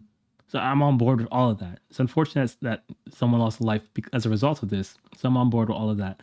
I don't understand. Like, I feel like they didn't pick strong legal ground to stand on, even though there was stronger ground for them to stand on. That's the part I'm a little shaky on. They told us, quote, while we cannot comment on pending litigation, there are no words to describe this tragic loss. Our hearts remain with the rider's loved ones. Uber also says the driver was banned from its platform. And we have asked for an update from police to see if any criminal charges were filed in the crash. We'll keep you updated on that. Says the 44-year-old Uber driver who has not been identified was driving a 2015 black Nissan Altima Energy on Kelly Drive when he made an illegal left turn onto Reservoir Drive directly onto the path of a 2024 white Nissan Rogue that was traveling northbound. The crash caused the Uber to spin and strike a third vehicle, a black 2016 BMW. says Moultrie was taken to Temple Hospital where he was pronounced dead. The Uber driver was taken to the hospital with minor injuries. No injuries were reported. The Uber spokesperson told NBC they removed the driver's access to the platform as soon as the crash was reported to them. And they kind of just go into who he was.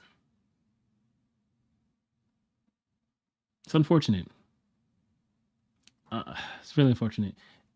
I don't have much more to say on that. All right, so this is an interesting one. Let's do this one first. Fake Uber driver allegedly stole thousands in crypto from customers. Yeah, let's see what they have going on. All right, so I'll wait for the ad. It says a man named, I can't pronounce that. I'm not going to try. Feel the joy.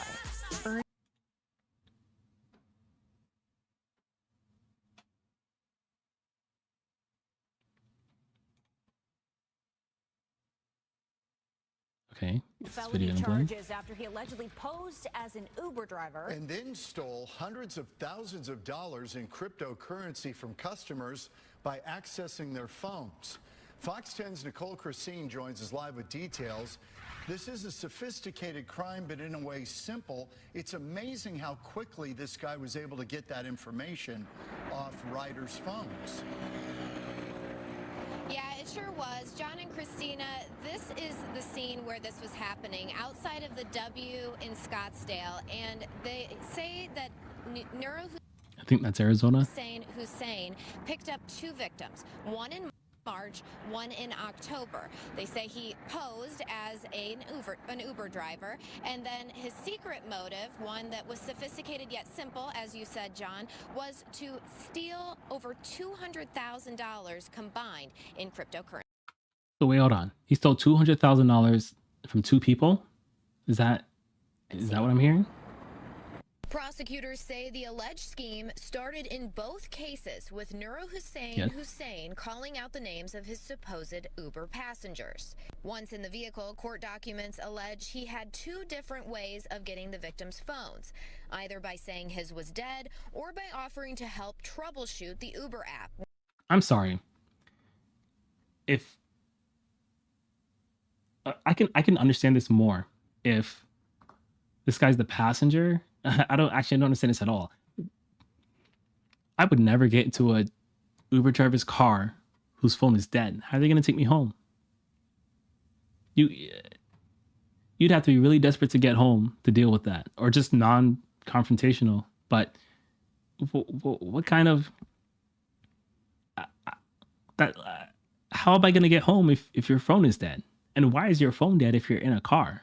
Why isn't your phone charged? Like, they're like, I'm not even saying it's a red flag, definitely orange flags, but I don't think I would hand someone my phone so that they could get me home. I'd honestly just cancel. I'd like, nah, I'm good. I'll get another driver. When it said one victim's driver had not arrived. Once the phone was in his hands, court documents say he was able to transfer a combined $223,000 in cryptocurrency. Okay, I get it. He's a fake driver. He doesn't even have an account. So he's explaining why it's showing that his driver hasn't arrived yet. Okay, and then he's using that opportunity to troubleshoot the person's phone. And that's how he's getting the phone. Okay, I got it. Get it. Combined $223,000 in cryptocurrency, either by phone-to-phone transfer or phone-to-cold storage. The victim from March told police when they asked for their phone back, Hussein gave a concerning response. He made threats to at least one of the victims that they needed to chill or something bad would happen, and the victim believed that he was armed with a gun, although he did not see a weapon at that time. Due to the alleged threats and the level of skill shown in the fraud, prosecutors pushed for a cash-only bond of $200,000. If Mr. Hussein is able to post bond, we'd ask for electronic monitoring, and I'd also ask for no use of the internet, given that this was an extremely sophisticated electronic fraud. We do not want Mr. Hussein to potentially destroy further evidence if it exists. The state also argued that Hussein is a flight risk due to frequent trips to Ethiopia. You are not to leave Maricopa County. That's part of my orders today. I understand the state is saying that you do go back and forth. You have to stay here. This man's leaving. If he pulls bond, this man is leaving. He's never coming back. Now, the judge did place Hussein under a $200,000 secured bond, so he has the opportunity to go through a bond company if possible or pay himself. And also, he will be under electronic monitoring if he does bond out. His next court appearance is scheduled for later this month. Reporting live tonight in I definitely want to follow up with that. Okay, so he wasn't even on the Uber Lyft platform, but it's another layer of, for those of you out there who are like canceling people's Uber and Lyft rides for cash rides, it's another layer of security concern when potential like passengers see this. Then they might report you if they don't feel safe. So just be safe out there. Do things as properly as possible. So that one's interesting. I don't know. I just saw the title. It says, "Stinky delivery. Uber Eats driver smells weed coming from burrito, police say." So I don't interested in how that happened. An Uber Eats delivery driver smelled something funky with the burrito they had just been called to pick up. So the driver called police in New Jersey. Here's what Washington Township Glucose County Police had to say about it on November 24th. An Uber Eats driver picked up a burrito, but did not notice a strong smell of marijuana wafting from the bag while driving to Glassboro. Concerned, they pulled over in Washington Township and called us to check it out. A police officer then unwrapped the foil, surprised, and found over an ounce of raw marijuana, a bottle of water, and a box of soup instead of rice and beans. This wasn't the kind of wrap anyone ordered, police said. How does that even get mixed up?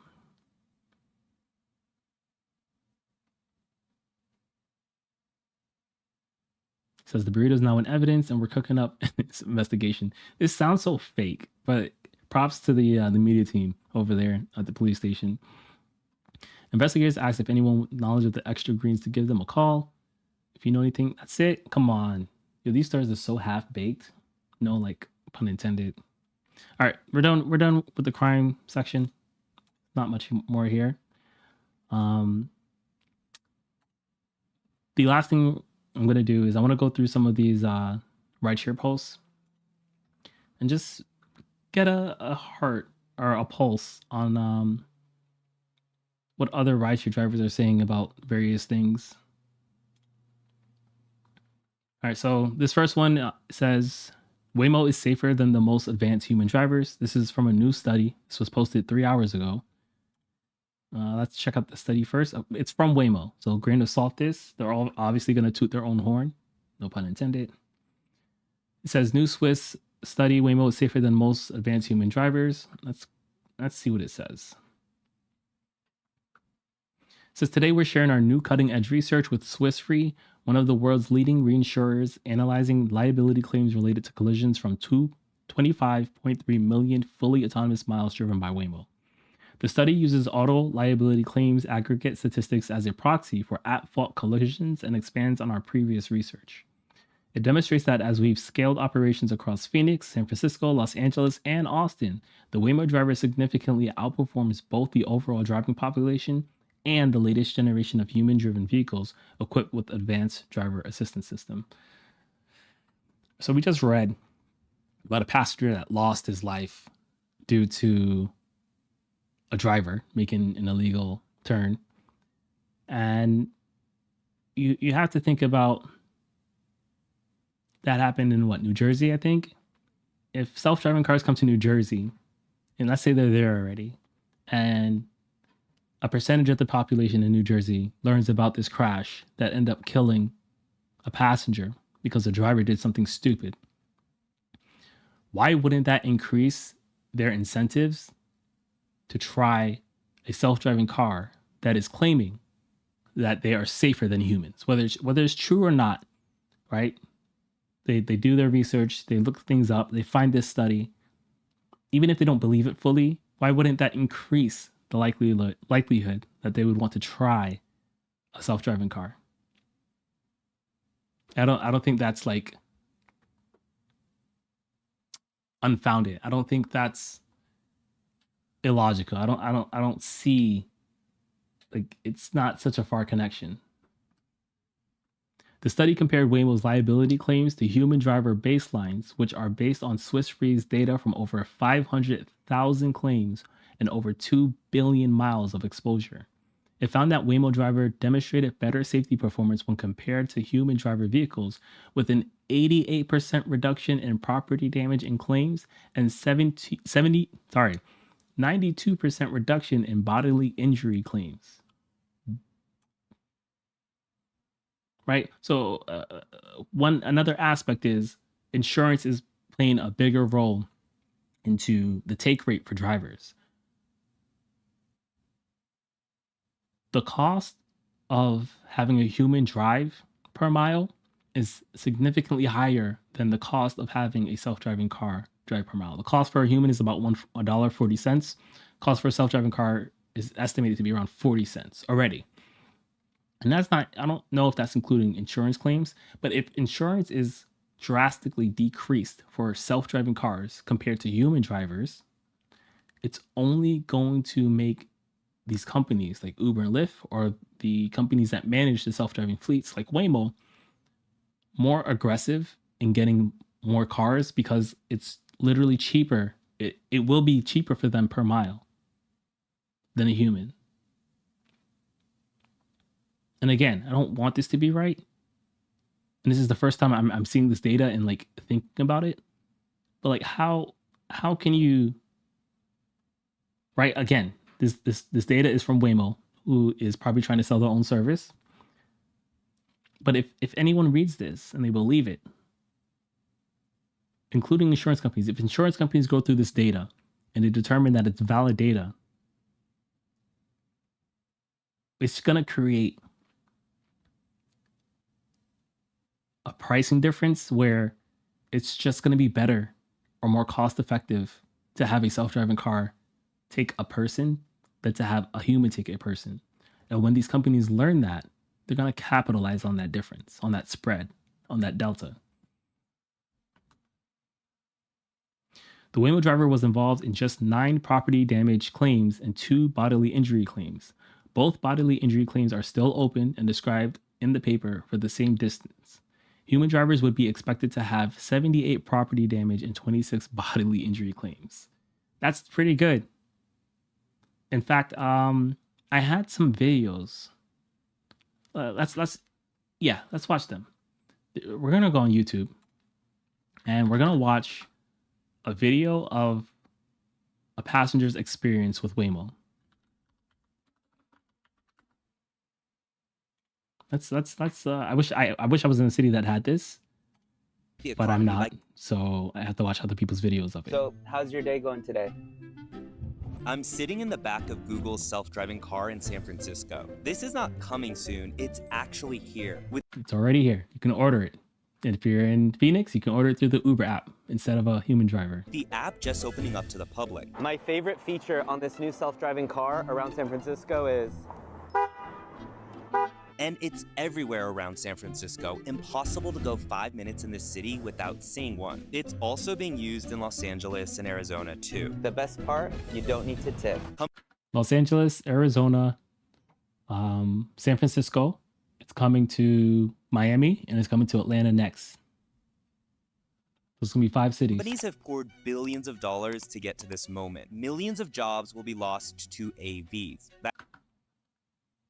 And again, the doomsday for self-driving cars, autonomous vehicles, it's replacing all of the drivers. The doomsday is there are enough self-driving cars in a particular market to make it unprofitable for a driver to continue driving. That's autonomous vehicles. All right, let's see. Let's go through this intersection. But I have so many questions I need answers to. Uber is suspending its self-driving car operations. A self-driving car being pulled over by police in San Francisco. Waymo driverless car clipped a bicyclist. Another crash involving Waymo. Who is liable?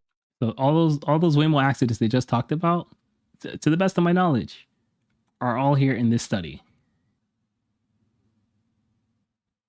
2 bodily injury claims, still open, and 9 property damage. But a human driver, for that same distance, 78 property damage, 26 bodily injury claims. We're talking about Waymos that do 150,000 rides per week. And this is it. It's not bad. When a self-driving car crashes into someone. Can these cars be hacked? And what happened in a Chinese city where these cars have already become the norm? So there have been reports about people actually taking Waymos late at night and having sex in the vehicles because there is no human, so anything can go, right? That's probably not a good idea because there are cameras everywhere in this vehicle. Even when you call support, the first thing they're gonna do is look at you and see you in real time. So can you see us right now? We have cameras situated across the vehicle. Download the Waymo app and it's just like ordering an Uber. So I do think that in cities where you can't order Waymo through Uber and you have to use the Waymo app, I think that they're gonna have a harder time growing, but the people that do use the Waymo app are probably like significantly less likely to go back to human drivers, right? Whereas in Phoenix, where you could choose between the human or choose between the self-driving car, there's more of a chance for them to go back towards the human, even though it's harder for them to go towards the AV with just the Waymo app. But someone who has downloaded the Waymo app, set it up, they're more likely to stay on the Waymo app than compared to the Phoenix example. Uber, except it's not. So I can already see it. It has my initials on it. Wow, it even stops for me. If this was a human driver, I could have just said, hey, it's me, and gotten in, but it's not that smart. So the only way to actually open the door is actually on the app. All right, so now I'm gonna hit unlock. So that's cool, but also inconvenient. It's if someone's chasing you down, you got to pull out your phone to try to safely get in the car. It's, I don't know, it's a little weird, but you also don't want the wrong person getting into the car. So I can understand that as well. And it also says the car will only wait up to a couple minutes, and then there's a timer. So let's get in, let's test this out. I'm just calling because I received a notification from the vehicle. I'm just checking, is everything all right? Yeah, everything is fine. My friend was just getting in the car and we're ready to start. All good. You can sit in the front seat without your driver complaining. Thank you for confirming that. If there's anything else. Are you in San Francisco? The call has been routed to one of Waymo's satellite offices. Oh, I see. So can you see us One of Waymo's satellite offices. So she doesn't even say if she's in America or not. right now? Yeah, we have cameras situated across the vehicle just to make sure that we have a good view of the riders. Thank you so much. Have a great day. I'm gonna hit start ride. Oh my God, this is so crazy. We just pulled into oncoming traffic and there's no human in the seat. And it's like crazy. My brain is going crazy right now. This is absolutely insane. And on top of all that, they play ambient music right when you get in, maybe to calm you down, but it's kind of working. Those first few minutes of riding as a passenger without a driver is crazy. It feels actually terrifying. We're going into the center of the intersection without a human, and never in your life have you done something like this. Your brain. To the best of my knowledge, you can actually like play your own music through their car, someone said, but I haven't obviously verified that myself. Brain is telling you don't do this. But after probably 5 or at most 10 minutes, the opposite has occurred with me. I actually feel like I really trust this thing, maybe even more than a human driver, which is crazy to say, but that's kind of what's happening. I mean, you see how eloquently it navigates, you see all the data it has, and you kind of get really comfortable riding in this, and you can kind of start to see how quickly self-driving cars have the potential to take over the world. No. So this is that thing I'm talking about. Earlier, when we first started, I mentioned how some people say, oh, they ask their drivers if they'll ever take a their passengers, if they'll ever take a self-driving car. And they're like, no, right? All it's going to take is one good instance for them to do it, right? Where Waymo, when they launch in a new city, they start for free, right? So when they launch in Atlanta and Miami, in order to get that data and to get that training, they're going to get free rides. Now, someone who's skeptical about self-driving cars, who is strapped for cash, they don't have their own car, they need to get to work, they want to save some money, they might be willing to try it. And then once they do try it, if their experience is similar to this guy who tried it for his first time, you can see how quickly he started to think, you know what? This is starting to feel a little more convenient than a human driver. But let's continue. No way. Wow. You know, you would think it would go kind of slow and precautious, but it actually drives like a human driver, which is good. You don't want it to be too slow or timid. You got to kind of be a little bit bold when you drive. Otherwise, that could cause disturbances or accidents. And at all times, you can see whatever is within a perimeter of you. Way in front, way to the left. Like, it's actually fascinating that it can know how many cars are to the left. Look at this car. It's stuck in the middle of the intersection, comforting. but that doesn't stop us from going. We even maneuvered around it a little bit. It's also super interesting. So you know how sometimes you're sitting at a red light and you're getting a little impatient, so you ease your foot off the brake just a little bit before it goes green? This car does that. And there's no practical reason for it to do that. But my guess is it's doing that to mimic human behavior. Whether you're driving or sitting in the passenger seat, that's what we do as humans. The experience is meant to feel like you're with a human. Oh, it knows it needs to go to the right lane, so it's trying to decide when it can actually feasibly do that. Seems a bit. So to his point, right? if all the Waymos are, if he enjoys the smoothness of the Waymo, and all the Waymos have that smoothness, the problem will be that with human drivers, we all drive differently. Some people drive really bad, from what I've heard. And if you're able to get consistency, people love consistency. People love lack of change.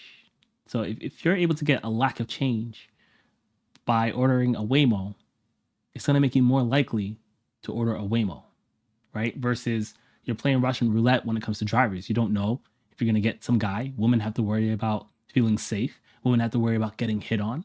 There are different things that you have to worry about every single time you order a ride with Uber or Lyft. It's Russian roulette. If Waymos can get rid of some of that problematic things for passengers, and you know every single time those things will be gone, and you might have to sacrifice elsewhere, why wouldn't they choose this? Bit stressed. So you see that? It's like we need to go to the right. Wow, this is crazy. We're not even fully in the lane because the bus was like kind of coming into our lane. So we kind of maneuvered out without hitting that guy. It's actually really fascinating. This thing is extremely smart. Waymo has huge ambitions. It's expanding fast with more than 700 cars on the road, and 300 of them are here in San Francisco. So we said earlier, based off of how many rides they've taken total, each car has averaged 200 plus rides per week on average. One car. They have 700. And I don't know if you've missed it, but they partnered with Hyundai for Hyundai to make them more cars. And they also have a cheaper car that they're working on as well from China. And they have the factory that's going to produce the cars that has already started producing cars for them in Georgia.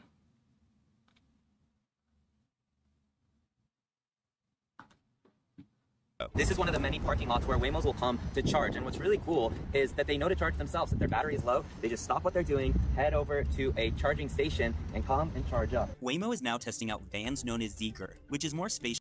This is the cheaper Chinese van that it's estimated to be around, I think it was $25,000. Pretty cheap.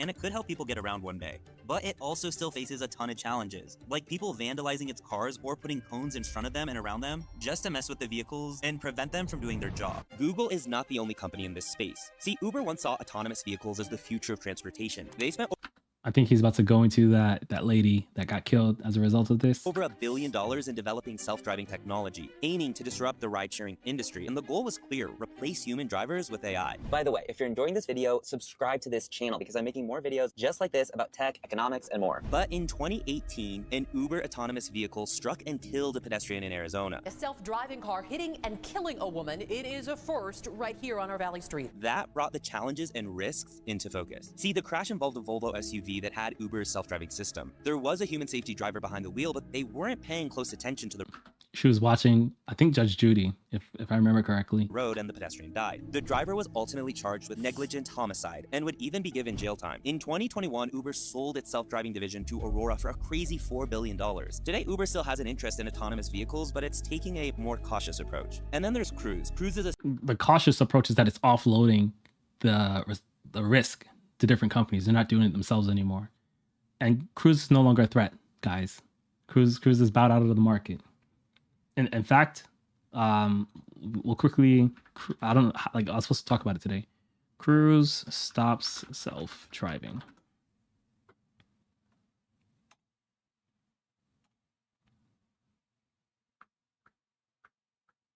All right, paywall.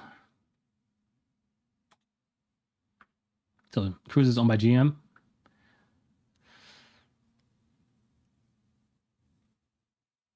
Says General Motors said on Tuesday it will end a robotaxi development and its majority-owned, money-losing Cruise business, a blow to the ambitions of the largest U.S. automaker, which had made the advanced technology unit a top priority. It's crazy that someone who makes cars and could probably do this cheaply couldn't figure it out. The Detroit-based car company said it would no longer fund work on self-driving robotaxis, given the considerable time and resources that would be needed to scale the business, along with an increasing competitive robotaxi market. Sounds like Waymo and Tesla made them shrink. The automaker has invested more than $10 billion in Cruise since 2016. Cruise will be folded into its group working on driver assistant technology. The move comes on the heels of GM scaling back plans for electric vehicles, settling its stake in one of its joint ventures, battery plants, and reconstructing its China business, leaving the company more focused on its business of making gasoline-powered pickup trucks and other large vehicles. All right, sounds like they just couldn't crack the code. As rideshare drivers, we should be rooting for this. We should be hoping that Google follows suit and bows out, that Tesla can't really get it done. But GM's failure isn't representative of Waymo's failure or of Tesla's failure. They're doing things differently. But it is odd to see. I think what's really driving Google to be successful is their implementation of software and how they do their self-driving car stuff, and not so much the cost of the vehicle, or that Google's in a position to subsidize the cost of the vehicle in a way that GM isn't able to do so, even though they manufacture their own cars. Most of Google's income comes from software, which has a much lower overhead, versus most of GM's income probably comes from selling of actual cars, which probably has a much higher overhead and thinner margins. So Waymo probably has more money to play with because of their parent company. And then we'll just have to see what Tesla does. You know, Tesla has a lot of data already, so they kind of have the Google part of it, and they just got to get the hardware out there. So we'll see. Let's go back to the video. A self-driving car company that was founded in 2013, but then acquired by GM in 2016 for a reported $1 billion. The company's valuation is in the billions now, and Cruise has made huge strides in this part is kind of vehicle relevant. technology. This But video it's came out also before. faced challenges, including a suspension of operations We'll in skip October ahead a little bit. So when for your safety, take off your seatbelt in the middle of the ride. Cruise recently got to resume public road testing. So when you do something like take off your seatbelt in the middle of the ride, a voice comes on and says, hey, put on your seatbelt, this is for your safety, and if not, we may call for a human to come and check in on you and see what's going on. And it kind of reminds me of like being reprimanded by a teacher, like, hey, if you don't follow the rules, the principal is gonna come. All right, but how does this actually work from a technology standpoint? Self-driving cars use sensors, cameras, and smart software to drive themselves on road. See, cameras see lanes, traffic lights, and other cars, while radar measures distances and finds things in the way. The software takes all this info and decides how to steer, speed up, and slow down, just like a good human driver would. So the difference is with Waymo and Tesla specifically, Tesla ditched the LiDARs. They're trying to do their autonomous system purely on cameras, which is significantly cheaper than relying on this technology, which is why Tesla's like claiming regular Uber and Lyft drivers will be able to just put their cars on the road that they already own to do robotaxi stuff. So that's kind of one of the differences. There are some limitations to that. And right now, I think I would trust a Waymo more than I would a Tesla right now. I think Tesla has more data, maybe, but Waymo has more sensors that make me feel safe. These cars also connect to the internet and use GPS to find their way. This helps them get real-time traffic news, know about road conditions, and even talk to other cars or traffic signals. See, being online helps them make better decisions and work more efficiently. So there's a fire truck or an ambulance. And in emergencies, they can even react to signals or ambulances or police cars that move out of the way or stop safely. All these features make self-driving cars smarter and better at handling the changes on the road. We had a fire truck coming by, and it just pulled over very eloquently and said, hey, we gotta yield to this emergency vehicle. Okay, so it says finding a spot to pull over. Governments around the world are trying to figure out the best rules for these special cars. And one big question is, who is responsible if a self-driving... Here's what I'll say. With the Trump administration coming in, expect to see much less regulation for these. Especially with Elon being like part of his team, and traditionally speaking, Trump being pro less regulation. And he literally said, anyone who has like $1 billion will like throw all the regulations out for you. Like I'm not making, I want to make sure I'm co-signing what I'm saying, because I don't want you guys to think I'm being biased or making things up. Trump $1 billion regulation. Like this is like something. Paywall. You know what? Let's do Fox News, because I just want to make sure you guys know I'm not like trying to be biased or anything like that. It says Trump makes vow to anyone who invests $1 billion or more in the U.S. Any person, company investing $1 billion or more in the United States of America will receive fully expedited approvals and permits, including, but no way limited to, all environmental approvals, Trump wrote on his Truth Social platform on Tuesday, adding, get ready to rock. Shortly after entering the Oval Office, I don't even think we need to read all of this, but there it is. I'm not making it up. And the most recent video I made discussing how Trump would affect rideshare drivers, I think that the lack of regulations will benefit Uber and Lyft as companies more than they will us as drivers. Car crashes. Is it the car company? Is it the software makers? Or the person who owns the car? The person who was sitting in that Uber self-driving car was supposed to be monitoring. But what happens when there is no human in the car? This is a really good question. I know I'd be interested in trying Tesla's rideshare business when they come out. The thing that would bother me is I don't want to be held responsible for what my car does while it's self-driving. That's the biggest concern I have. I would hate to throw my life away and go to jail because my car hit someone. So I would need to see an example of what happens when it happens to someone else, or I would need to see the laws surrounding it, because if I'm going to go to jail, I want it to be for something I decided to do, whether it was a mistake or on purpose, but I don't want to go to jail because of a self-driving car. And the example that they provided here, the lady, like I said, she was literally watching videos while she was supposed to be paying attention. So I agree with jail time for her. I do, based off of that. But I just don't know what it will look like when cars are driving themselves without people sitting in them, without a driver sitting in them.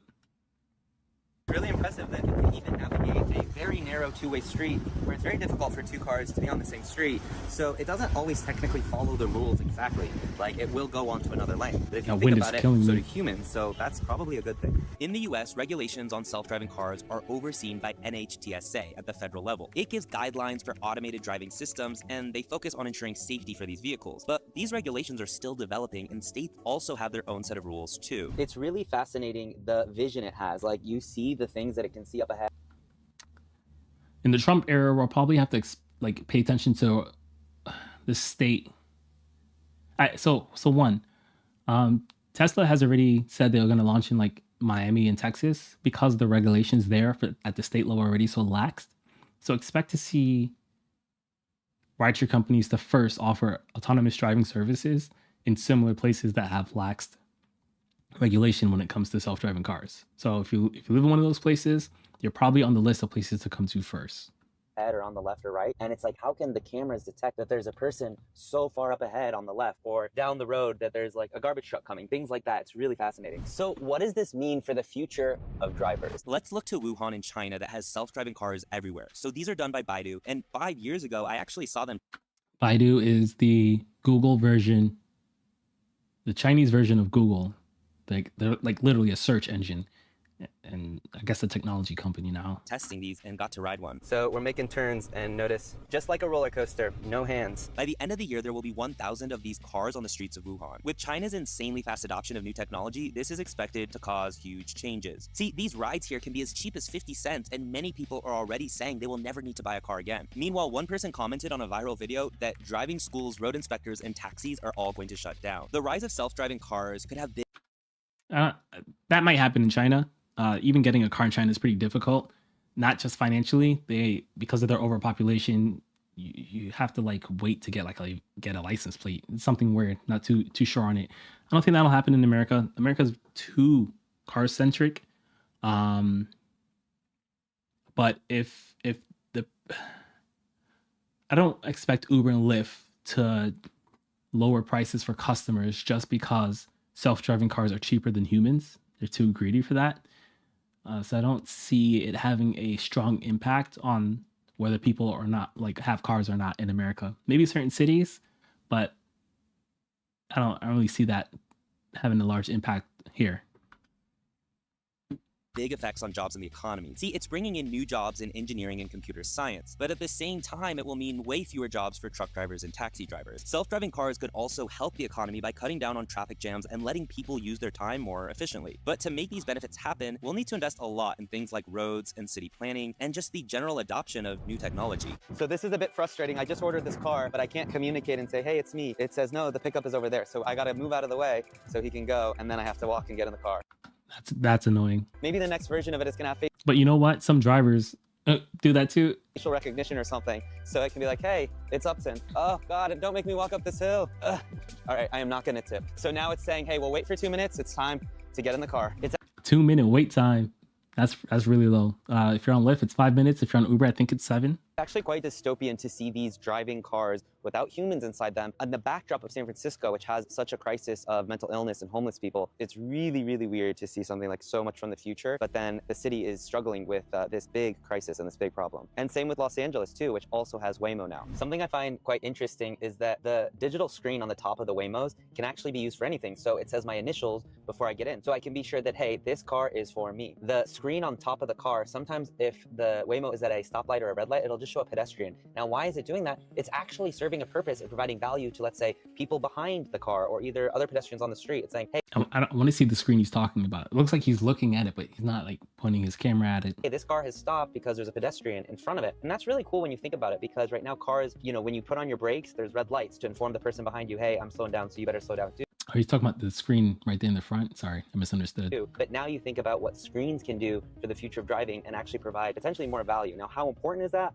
That's probably up for debate. It can be a little bit annoying, like we pulled into the parking lot and it's like, all right, I want to go into this building, let me out. It doesn't understand voice commands, so it kind of went through the whole parking lot, made a right turn, and now it's letting me out. So sometimes little things like that might be a little frustrating. But what happens if you stand in front That's one thing I guess human drivers can do pretty well. of a self-driving car? Will it honk? Will it move? What's it gonna do? For every second I stand here, it's actually costing the company money, because this is a moment that it could be used to pick up other passengers. My cameraman is also blocking the other lane. So let's just see how smart this thing is. I'm actually surprised it hasn't honked yet. It might be calling rider support. So it's been a few minutes now. Okay, you win. So now you know what the future of self-driving cars is gonna look like, but I wanna know, what do you think? Is this a future, and how is it?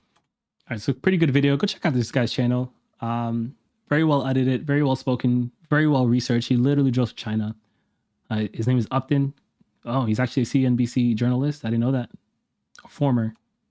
Like he just started his own thing. It's pretty good. It's pretty good. Let's see what else we have here. So that's man, that was a long road. We were originally talking about the Waymo study. Let's see. The first comment says, one of the 2 injury events listed in the Swiss Re report was serious. However, it was the result of a human-driven vehicle which ran a red light, chased by police, and then hit the Waymo, another car, and a pedestrian. Fault for the Waymo seems unlikely here, but insurers know claims can often be made against bystander vehicles and possibly are leaving this event on their list to cover the contingency. Otherwise, the Waymo record is even better. I think it goes from 2 to just 1 bodily injury. It says, yes, the deep pocket can be made to pay by a jury even if they did little to nothing wrong. And this is why insurance is so expensive. So expensive. And like, this needs to be fixed. And it bothers me. Someone says it's worth noting that 4 out of 6 authors appear to be Waymo employees. Yes, someone at Waymo had to work the Waymo data and Swiss Re people to work with the Swiss Re data. They had to bring the data together. Reasonable, but skepticism should still be applied. If typical scientific authorship conventions hold, the first author did the majority of the work while the others provided assistance pulling data or reviewing drafts. So Luigi Dilio at Swiss Re did the majority of the work. That's an assumption, I guess. The benchmark was calibrated using both mileage, driving exposure, and resident zip codes. Specifically, only the claims associated with vehicles registered to addresses within Waymo's operating zip codes in San Francisco, the Phoenix metropolitan region, Los Angeles, and Austin were included. Good to see their continued effort at making apples-to-apples comparison instead of resorting to misleading ones designed to appeal to the lowest common denominator. Okay, that's all right. So I get what they're saying.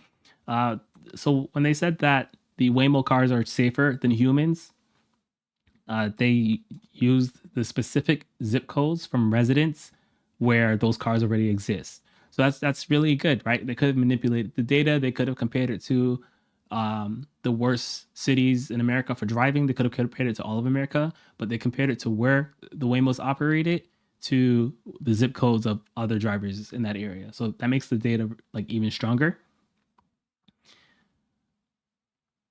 It says Waymo can't operate on highways or freeways, doesn't work during snow, ice, and never leaves the geofence. It's hard to find apples to apples for that. It's not a bad point. It says, read the paper. They are all accounted for in the benchmark. Good point. I'm not reading the whole paper, not on stream, but that is a good point.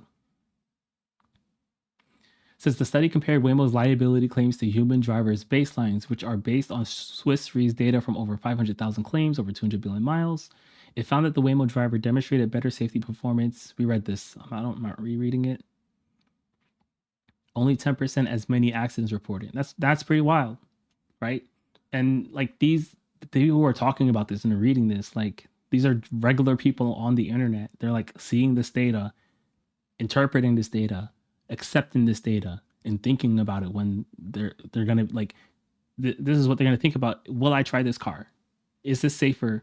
Right? And even we had a debate on X about like Uber Teen, and I know a lot of drivers are against Uber Teen. I'm for it because so all right, let me go through my points real quick. Anything that can encourage surges to appear on the map, I'm for it. I'm for hospital pickups. I'm for Uber Teen. One of the biggest pushbacks against Uber Teen is you can get in trouble as a driver very quickly, and due to the severity of like being underage, it could be bad for you. But that can happen whether it's a teenager or whether it's a regular person, and it has happened to me with regular people. And so I have put in systems, dash cam, screen recording, that protect me, right? So whether it's a teen or not, those things can happen. Now, personally, for me, I like to think I'm providing a safe ride for the teenager, but you know, not all drivers are great. But I want you to think about it as a parent. Would you be more okay with rolling the dice and putting your kid in an Uber or in a self-driving car? Right?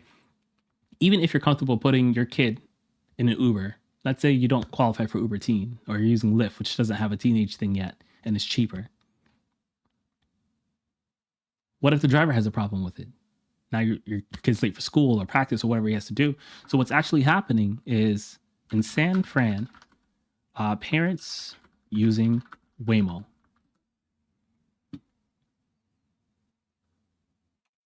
So this article it's called Parents Hush Hush, Back to School Hack, Sending Their Kids Off in a Waymo.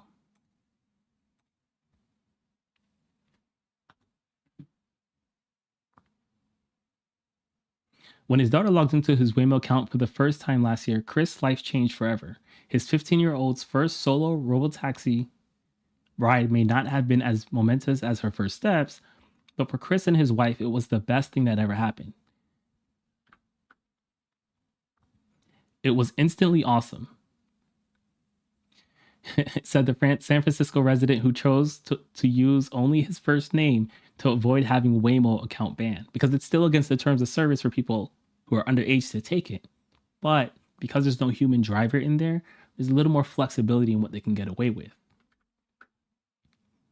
We don't have to worry about her getting home ever. Her daughter typically takes the bus to school, and either Chris or his wife takes her home. But the teen now has the option to call a Waymo robotaxi, and her parents have an extra moment to themselves. Their daughter has a Waymo allowance of 3 rides a month, which isn't a lot, with any additional rides coming out of her pocket. Chris estimates she takes about 5 rides monthly, sometimes 2 or from theater rehearsals in near Civic Center, where he worries about her safety walking to public transportation. See, parents are thinking about safety. In this, Chris and his family are not alone. Busy parents all over San Francisco have a secret. They're turning to Waymo robotaxis to take their children to school, pick them up, and ferry them to other destinations, even though solo use by minors is against the robotaxis company's rules. One San Francisco venture capitalist said he and his wife have been sending their 2 middle schoolers off in Waymos 2 to 4 times a month for the past year. They wouldn't feel comfortable in an Uber or Lyft, but they feel perfectly comfortable in a Waymo, and I feel really safe because I can track it. So it's like there are these scenarios that are popping up that are going to encourage people to try this technology. And once they try the technology for that scenario, they're going to be more okay with trying that technology for other stuff. You know, like think about women, especially women who drink. And when women who drink are offered the chance to take a self-driving car or do Russian roulette on a driver who might try to hit on her or take advantage of her, what are they going to do? They're going to try the Waymo. And then when they sober up, they're going to be like, you know what? That wasn't that bad. Maybe I'll do this every time I go to work now. It's so weird to me to see drivers be like so optimistic that passengers won't try this service or that this service won't have an impact on what they're making, despite all of this information. It's so weird to me to see it.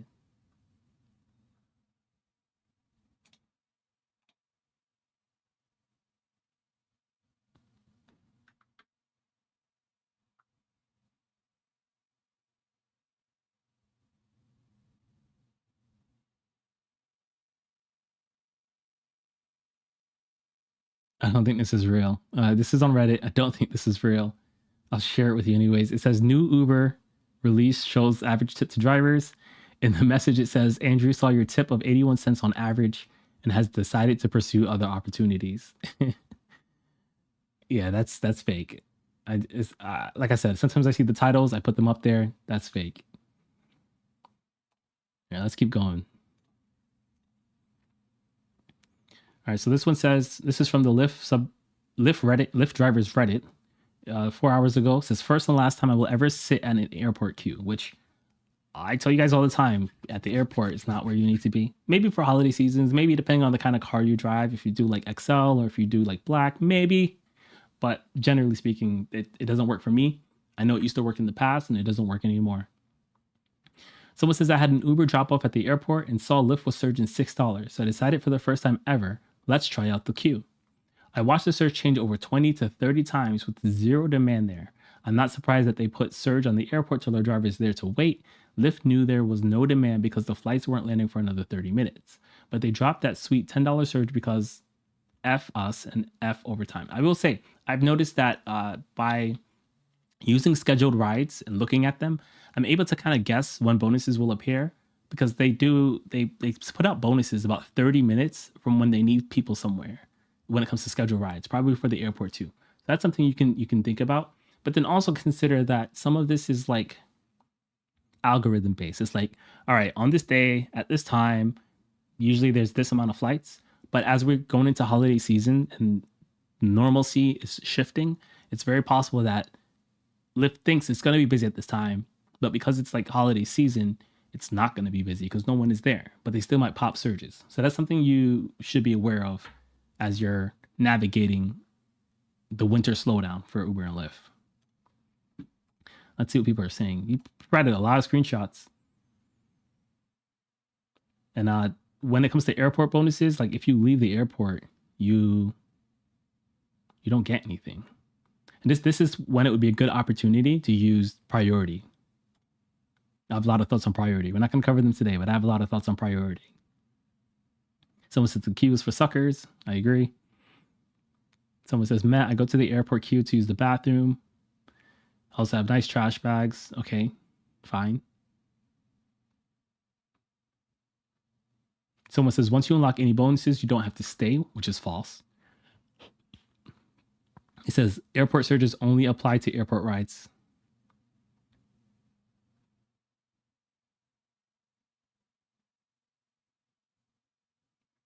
Yeah, something must have changed recently, or maybe it's different in city to city. I know in my city, the airport bonus does not stick if you leave the airport. So, and I think that's fair. I don't think that's unreasonable.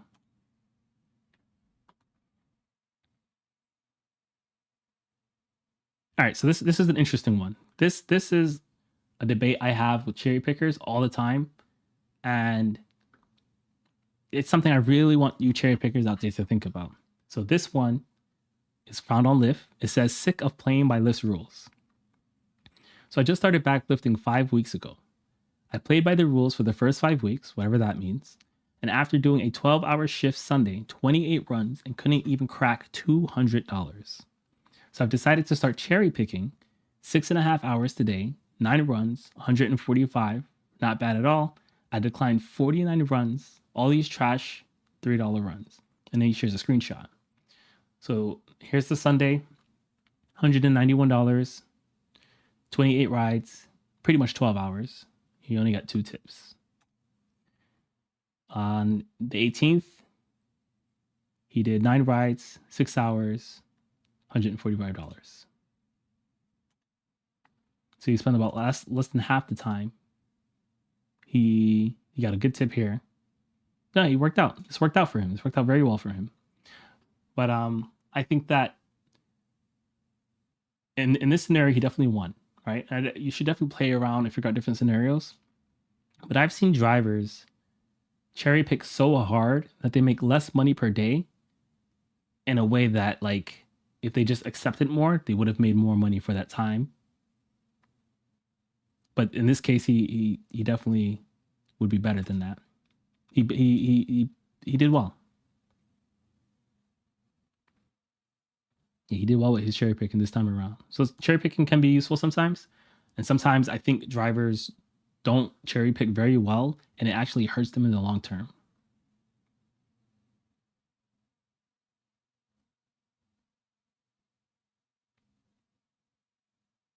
I left the comment. I'm gonna delete this comment because it's a bad comment. I'm gonna leave it. Whatever. Who cares? All right, so this one asks grocery stores. How do you guys feel about grocery stores pick up passengers with a full cart of stuff? Personally, I'll tell you what I do. I think that I don't mind grocery stores, even if it's like a cart. I've picked up people with like 3 full carts. What I do is I help, right? And I don't help because I'm just trying to be nice. That's also part of it. I like being nice when it's not a huge inconvenience to me. I'm just being honest. I help because it's faster, right? I'm trying to get in and out. I'm trying to rack up these rides for my ride challenges.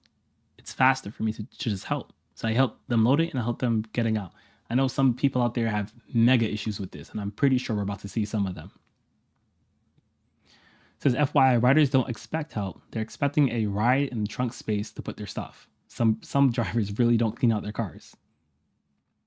I've never witnessed a driver get out of the car and help with groceries anyways. Either way, I don't expect help. I expect a ride. So they're not even expecting help. This person says, I help. It gives me the chance to stretch my back. And if they are in an apartment, I just help unload onto the sidewalk. I do that too. We don't have like 3, 4, or 5 story apartments here. Well, if I have to go inside a building to help, I'm not doing it. But if you're like in a 2-story apartment and the stairs are outside, I'll do that. That's fine. And I like this because it gives me a chance to get up, stretch my legs, and get some blood moving to different parts of my body. My last one was the last for a reason. I pull up and she comes and taps on the window and tells me to get out and load her groceries. That's not okay. Demanding is not okay. He canceled, left, and decided I was done with them. I don't feel like wasting time loading and unloading groceries, and I'm not dealing with entitlement anymore. Someone else can do them. He had a bad experience. I wouldn't carry that experience over into the next. Next guy says, I don't take groceries or Walmart, Target. Learned the hard way more than once. It's not that bad. Cancel, not helping with groceries for $4, no tip. Plus, it's probably going to an apartment. I guess the kinds of apartments that you have matters too. This person says, I never get canceled on coming from a grocery store. This is interesting. I don't have a lot with me, but they don't know when they accept. Or maybe I do and don't notice because the driver is found to replace quickly. This person says, I've had elderly people with groceries that I assist in and out of my vehicle. Not only is it courteous, it speeds up the ride. Younger individuals with a few bags don't need help. I'm kind of like that too. Kinda. It just depends. If they don't have a lot, I let them figure it out themselves. This person says, I used to do this after college and I didn't own a car. I would never expect the drivers to help. I just needed the space and a ride home with my groceries. However, knowing how people can be, I'd be wary too if some people are so entitled. My question to those people who expect help is, if you had your own car and live alone, who the F was going to help you then? All right, so this is the last one we're going to run through. And then I'm going to go spend some time with my wife. It says, they are Uber drivers. This is from a passenger. It says, personally, as a woman, I absolutely despise taking Ubers alone. A lot of drivers are absolutely shameless in harassing female riders. What is it with that? It's like you forgot that you're actually doing a job and providing a service and did not pay. What is with that? It's like you forgot that you're actually doing a job and providing a service, and I did not pay $30 to escape the extreme cold this morning to be harassed the entire trip. Friendly conversation is one thing. Making me extremely uncomfortable the entire drive is another. Why is the immediate thought to start off with a compliment about my name and appearance? Thanks, but no thanks, sir. To that, I would say, what are some of my usual talking points? Hey, are you so and so? Usually the first thing I say. They get into the car, ask them how they are, and they ask me how I am. Typically, just from that interaction, I can determine if they're interested in having a conversation or not. And if I'm not sure, but I think they want to, the easiest thing to ask is, are you from here? Where are you from? Right? Even people that have lived here for a number of years will say, I'm from here.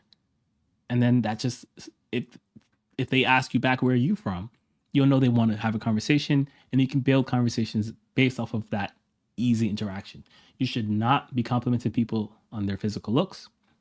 If you want to throw a compliment, right, what you do is you compliment items, not the person, right? If someone's wearing a nice dress, or if they got like a nice anime shirt on, I'm like, yo, I really like your shirt, or I think your dress is amazing. Not amazing, I wouldn't say amazing. Like, I like your dress. You keep it simple, but you don't want to make your passengers feel uncomfortable. For sure, you don't want to do that. Then he starts asking me about my relationship status. Why do you need to know if I'm single? And how old am I? None of your business. Where I work? Scary. What time I get off? Absolutely not. Ignoring every attempt I make to shift the conversation? Absurd. Telling me he can help me out sometimes and gives me rides for free or no charge? No thanks. I never want to be in your vehicle again. I reported this to Uber and they suspended his account, and my fear is that this person knows where I live. Just because he can't see my exact address in his app after the ride doesn't mean he has goldfish memory and can't remember. This is so unacceptable. So many levels. Y'all, okay, the writing is messing me up a little bit. Y'all should be required to have audio and video recording devices installed in your vehicles to keep you and your passengers in line. She can activate that, to the best of my knowledge. How many women have you treated this way in your vehicle before me? Who reported it and got you kicked off the platform? Sickening. The reason I knew where this was going. I didn't read this beforehand, but this is something drivers who are trying to convert passengers the incorrect way to private rides have to think about their approach, and not just their approach, how they might have been approached in the past, right? Other drivers can make passengers feel defensive when you don't give them a reason to be defensive. And that's something you got to think about, because you don't want to get deactivated on Uber and Lyft when you need them. So there's something to think about. Let's see what the comments say. This person says, this is partly why I had a dash cam with an inside camera as well. I refuse to be associated with the creeps that do this kind of thing. Uber drivers don't seem to think things through. I agree. That's essentially what I just said. He says, please report every inappropriate driver. We're trying to get them booted off the system. They don't belong with Uber or any rideshare. This person says, driver here. I used to get harassed by a lot of male passengers. Then I started wearing a Reading wing and make it apparent I am not available. Doesn't matter that I'm single. Lie. I also keep a stun gun, and if a guy gets too weird, I just tell him I have a penis. That's hilarious. Someone says, unfortunately, 3/4 of women have a horror story about a guy being a complete douche in rideshare cases. It's even worse, as you're kind of trapped. My dudes, your customers are not your dating pool. You drive Uber, you are not a must-have or a treat not to be missed. Back the F off, don't be a creep, and drive the effing car. If a woman is interested, she will let you know. End of story. I like this. To the point. And of course, as I end the show, I'm going to point out that self-driving cars don't hit on women.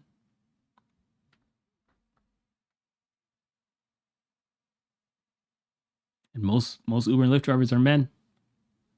So it's something to think about the next time your passenger tells you they'd never take a self-driving car.